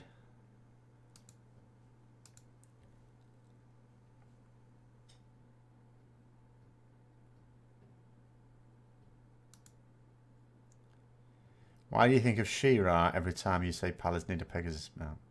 I have no idea. I know the name She-Ra, but I can't think what it is or who it is.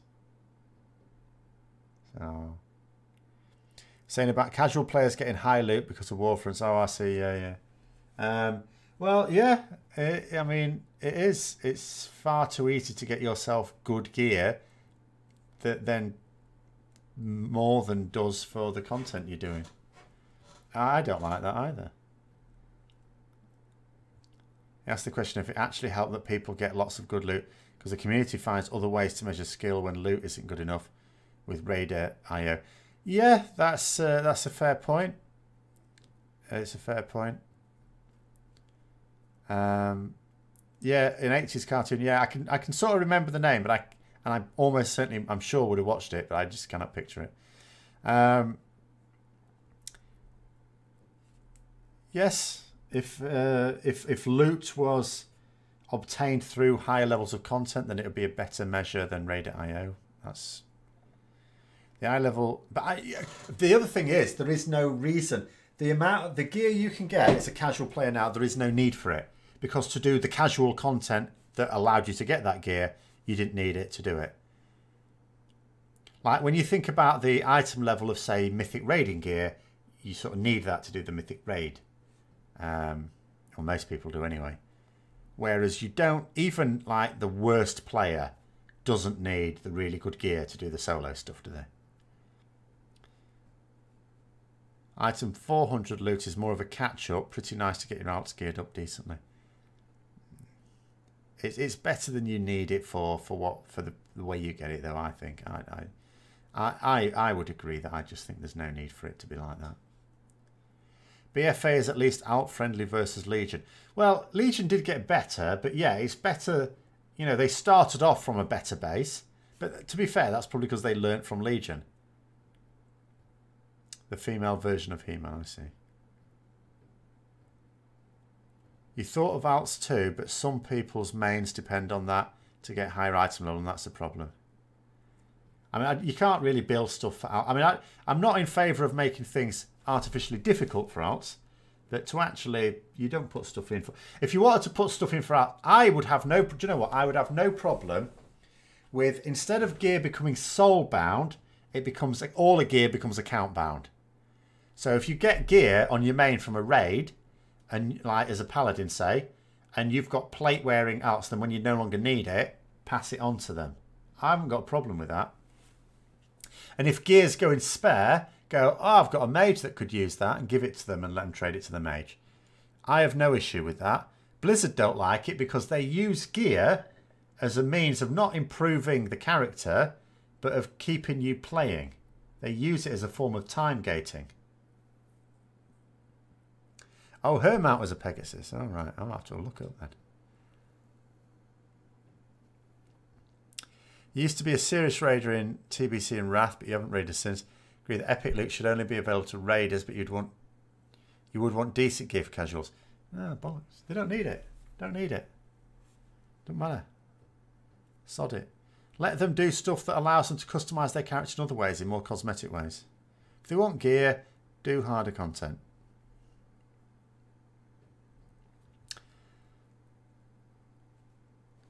Another preaching was saying, once you've achieved your goals like career mythic once, there's no point grinding the raid anymore. It's all going to get replaced before the next raid. Yeah, but he doesn't. No, there is. He's never liked that. Even when he he raids again, doesn't he actually?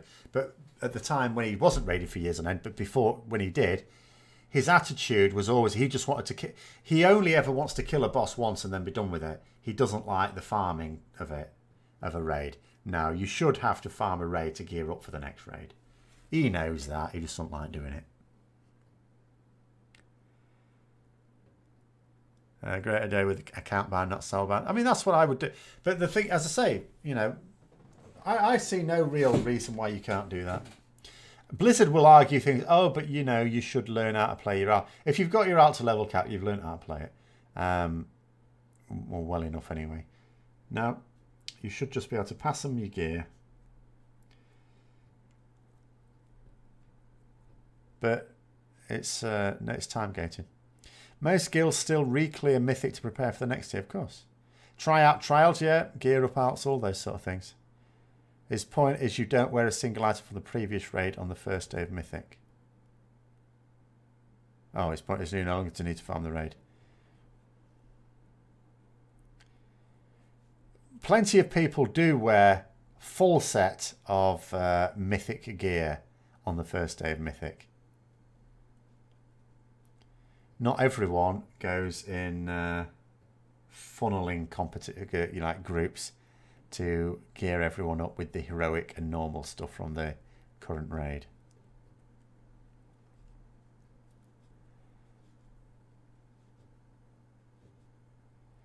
Gear reset makes farm pointless was another point.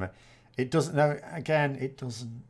Especially the lower down you go, even as a Mythic raider, the more of that Mythic raiding gear from the previous raid tier you will have as you're progressing through Mythic.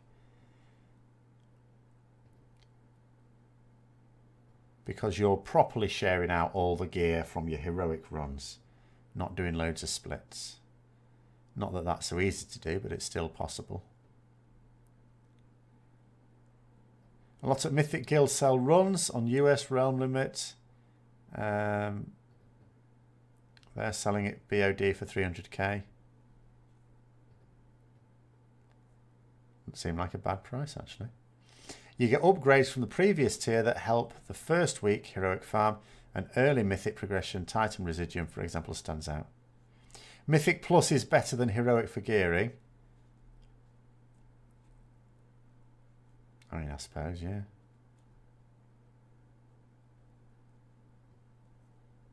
Unless, of course, the... well, yeah, actually, without Master Loot especially.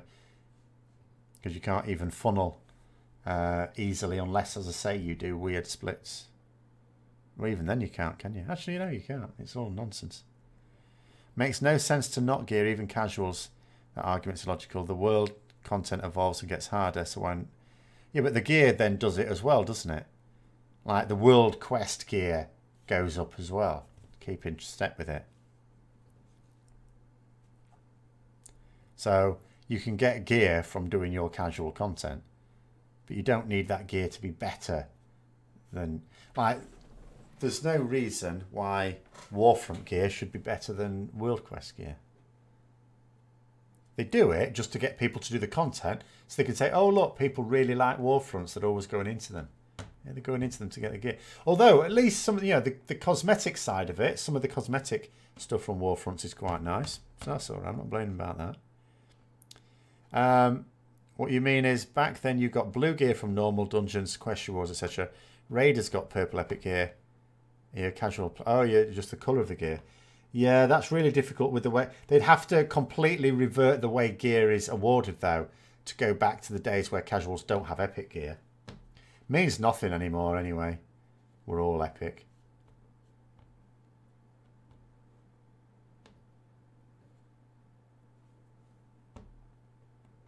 Split between blue and purple gear is totally arbitrary. It is, yeah. It's all pointless now.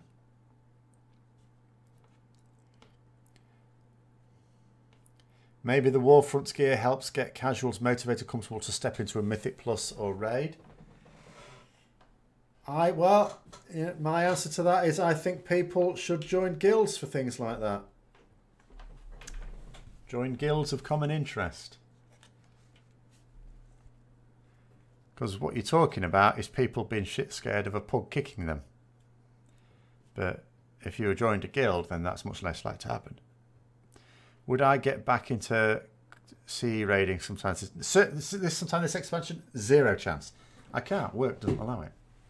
My character's way too far behind, and work is not going to stop being busy anytime soon. I've got more chance of winning the lottery than work calming down. But I've said this before, and the more I am removed from it, the more I feel that this is the case.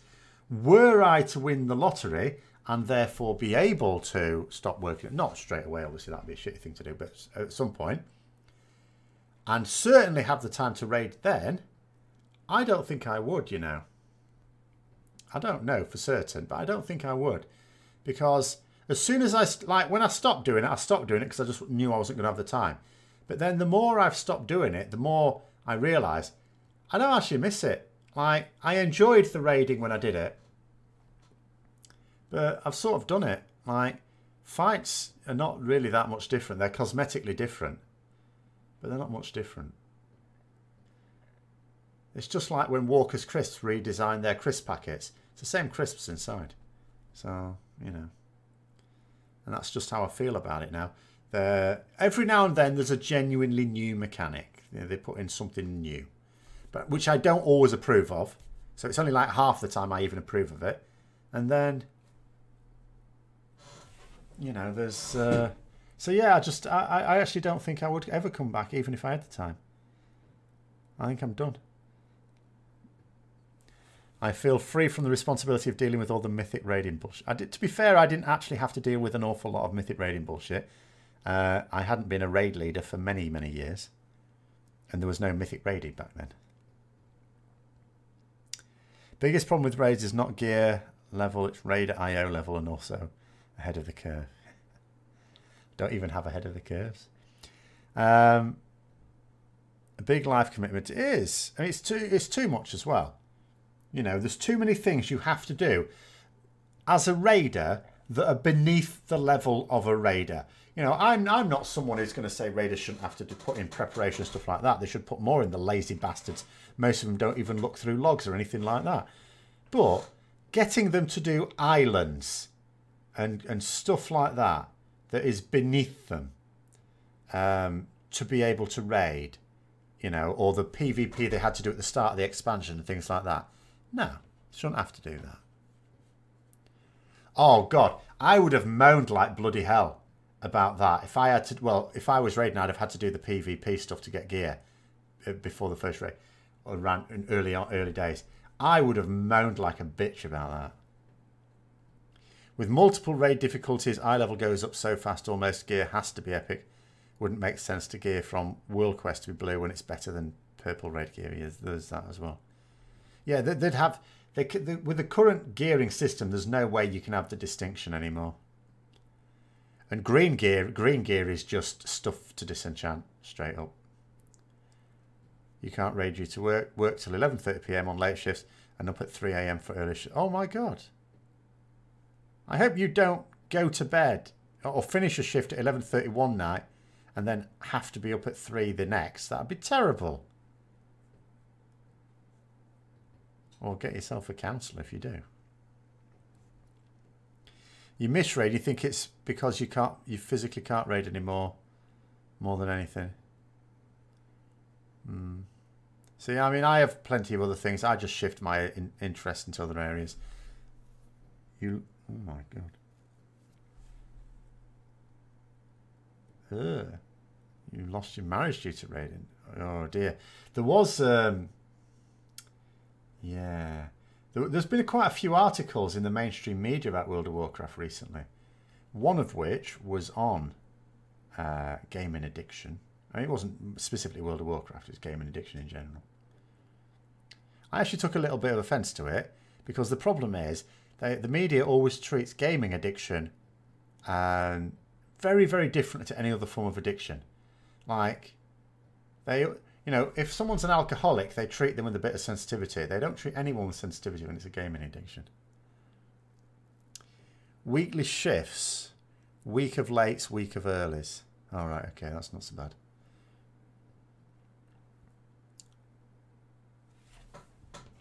If it wasn't such a grind to prepare for Mythic Raiding with Azeroth power and different content, you'd be more inclined to raid. Yeah, I mean, that's what made it impossible for me. I would still say that my work is now not even allowing me to stick to any sort of schedule, apart from this. But it might have been possible to raid in a 2-day guild, because you get 2-day guilds now. That might have been doable. But it's the outside stuff that was just completely... And although it ebbs and flows, my work also ebbs and flows, but it doesn't coincide. So if the ebb effectively of the game doesn't coincide with the summer holiday, say, then I'm snookered. And do you know what as well? Do you know the most annoying thing about it? This expansion, it's the first expansion ever to release during the school holidays. So if I were raiding, just like everyone else, for the first time ever, I'd have been able to do the no-lifing of it for a couple of weeks, get all the gear, get ready, be as ready for the you know, content as anyone else, because I'd have been able to no-life it like everyone else. Didn't need to. It's just sod's law. There was an article about someone's WoW friend passing away. Oh yeah, I saw that one as well. How it impacted them. Yeah, grief on WoW. There was another really good one. I keep thinking of doing videos on these actually, because I can draw a few parallels with these. About the community that MMOs provide, for example, for people who don't find it easy to fit into society normally, like if people are disabled or something. Oh, see you later. It's breakfast time, is it right? You were working permanent earlies back then. You would have to rush home, shovel food down, spend all evening in the back room chatting, raiding, sorry. Can't blame you, Rex, for not putting, no.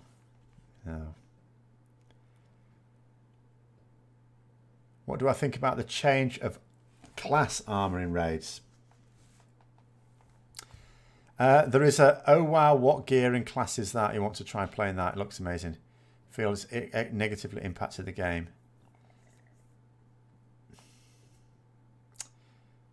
Well, my attitude is, when it comes to the cosmetic look of your character, that there should be as few barriers as possible, preferably none, but as few as possible. Blizzard, unfortunately, do not agree with me. Hi, Deckfish. Love my Warhammer videos. Good. The only reason I haven't done one super recently is because I have been really trying to assemble and paint an army to get practice in for 2,000 point tournament, but I will be putting one out. I mean, there's another thing to review this weekend as well, actually. So yeah, I mean, cosmetic style, I think you should have much less restrictions on it. You should be able to look however you want. Your guild raids 2 nights, Wednesday, Thursday. Tuesday is running groups of Mythic Plus for all the raiders and anyone who wants. Saturday is a normal raid for alts and we bring pugs. Well, that sounds nice. Andrew Yang is running for president. What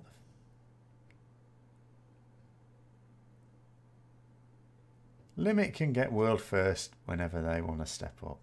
Don't imagine that method raiders are like this myth that people have, that people in Europe can just choose not to work and then play games all day. No, you don't get paid like that.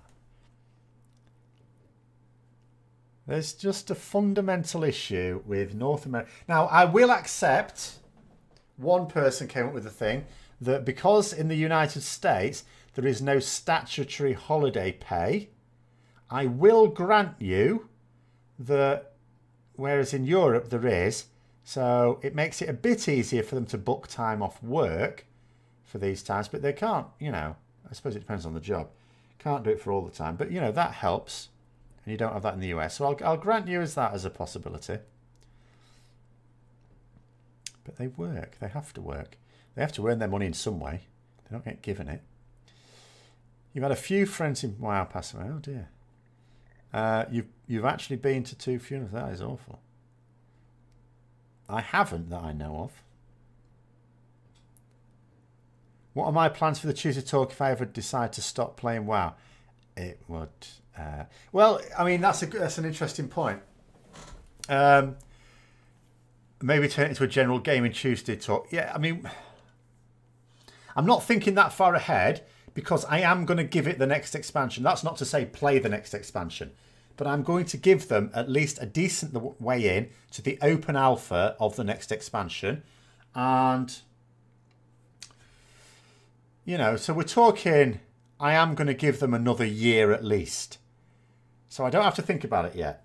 Occasionally I do think about the future. And I suppose what would happen is if something else on the channel, because now that I've decided to just put all my gaming stuff here as and when I do it, if something else took my interest and took off, you know, took other people's interest as well as mine, then it could shift into that area. Or if, as you say, I end up just doing it as a general gaming channel, then yes, it could be that. I don't know. I don't know.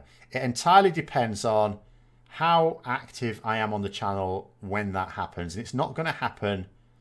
I mean, obviously, this could stop at any time. I mean, this is down to you guys. If you're here, like, it's actually, do you know what? It's been a really good discussion today. There was actually other stuff. I actually had stuff planned to talk about in case it got a bit quiet, and it hasn't done. So that's pretty good. I'll just pass that on for next week. But if people just stop, you know, I'm not going to generate conversation here. So if it ever got to the point where there's not that much conversation going on, it'd probably go down to an hour a week, and then it'd come down to half an hour, and then after that, then, you know. So it's entirely down to, do people still want to carry on talking about it? And then, yeah, if I move other things into it, it just depends. I don't know. I don't know. Your Daughters of Cain. Yeah, Daughters of Cain, it's sort of on my list, but it's quite low down on my list now. So many armies I want to do for Warhammer.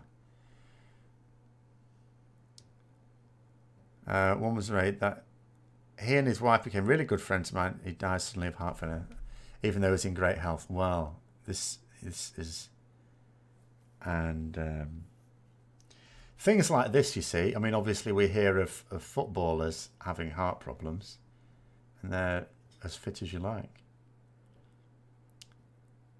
And then you get buggers like me, who have abused their bodies all their adult lives, and have never had any issues other than the weight gain. Is the time done this week and last week the new time for this stream going forward? Is the time done? Yeah, well, this is the way I always do it. From my point of view, it's 7 PM till 9 PM. It's now 1 minute past 9, so we will be stopping in a minute. But yeah, this isn't a new time for the stream. This is the time for the stream. Occasionally, it might appear to be a different time, but it won't yet. At some point in the UK, quite soon, we're going to move the clocks forwards for British summertime. Now, other countries have a summertime as well, and if it happens at the same time, then they'll not notice any difference. But for countries that don't have a summertime, then you may notice a shift of an hour, because we'll suddenly catapult an hour forwards. I can't remember when that is. It's quite soon. It happens in spring.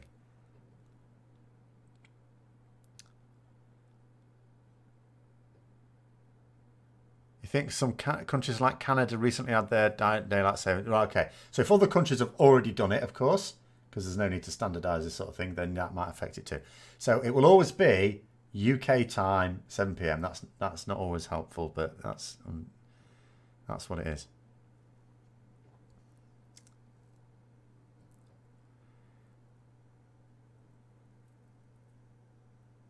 Right, last few comments then. After you finish maxing out your Demon Hunter and your Rogue, you just left WoW for a while since you've been struggling to find investment. Well, as a casual player, yes, I understand what you mean, because I don't think it's that great. You need to do something. You need to do something. Enjoy listening to me talk a lot of sense about what's happening in the game. Az just seems to be angry all the time.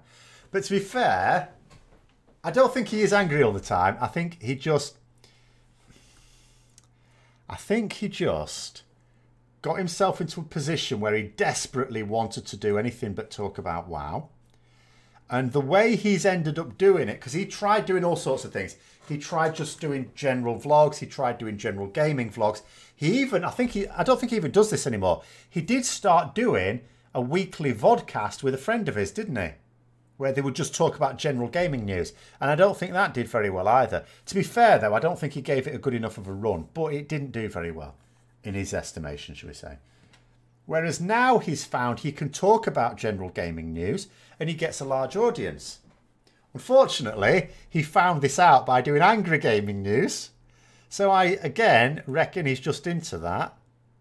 So I don't necessarily know that he is angry all the time. I think he just feels that that's where his stock and store is. That's where his niche is. So, yeah, I think it's just... He's just found a way to be able to earn his living. Because to be fair, he fell into the trap of being a full-time YouTuber on an okay income, but not great. So anything that shifted it was going to be bad news. And then he decided that he didn't like playing his major, source of information, of content, whatever you call it. So he doesn't quite have the general gaming knowledge to pull off a podcast. Yeah, well, I wouldn't know because I have none at all. So yeah, I wouldn't know about that. Don't know. So, but anyway, there we go. I mean, I will certainly only try and stick to what I know, which is WoW, sort of, while I still do know something about it, and politics, which actually you don't have to know anything about politics, to be fair. You just have to be a gobshite. But there you go. So thank you all for coming on anyway. I will see you all next week.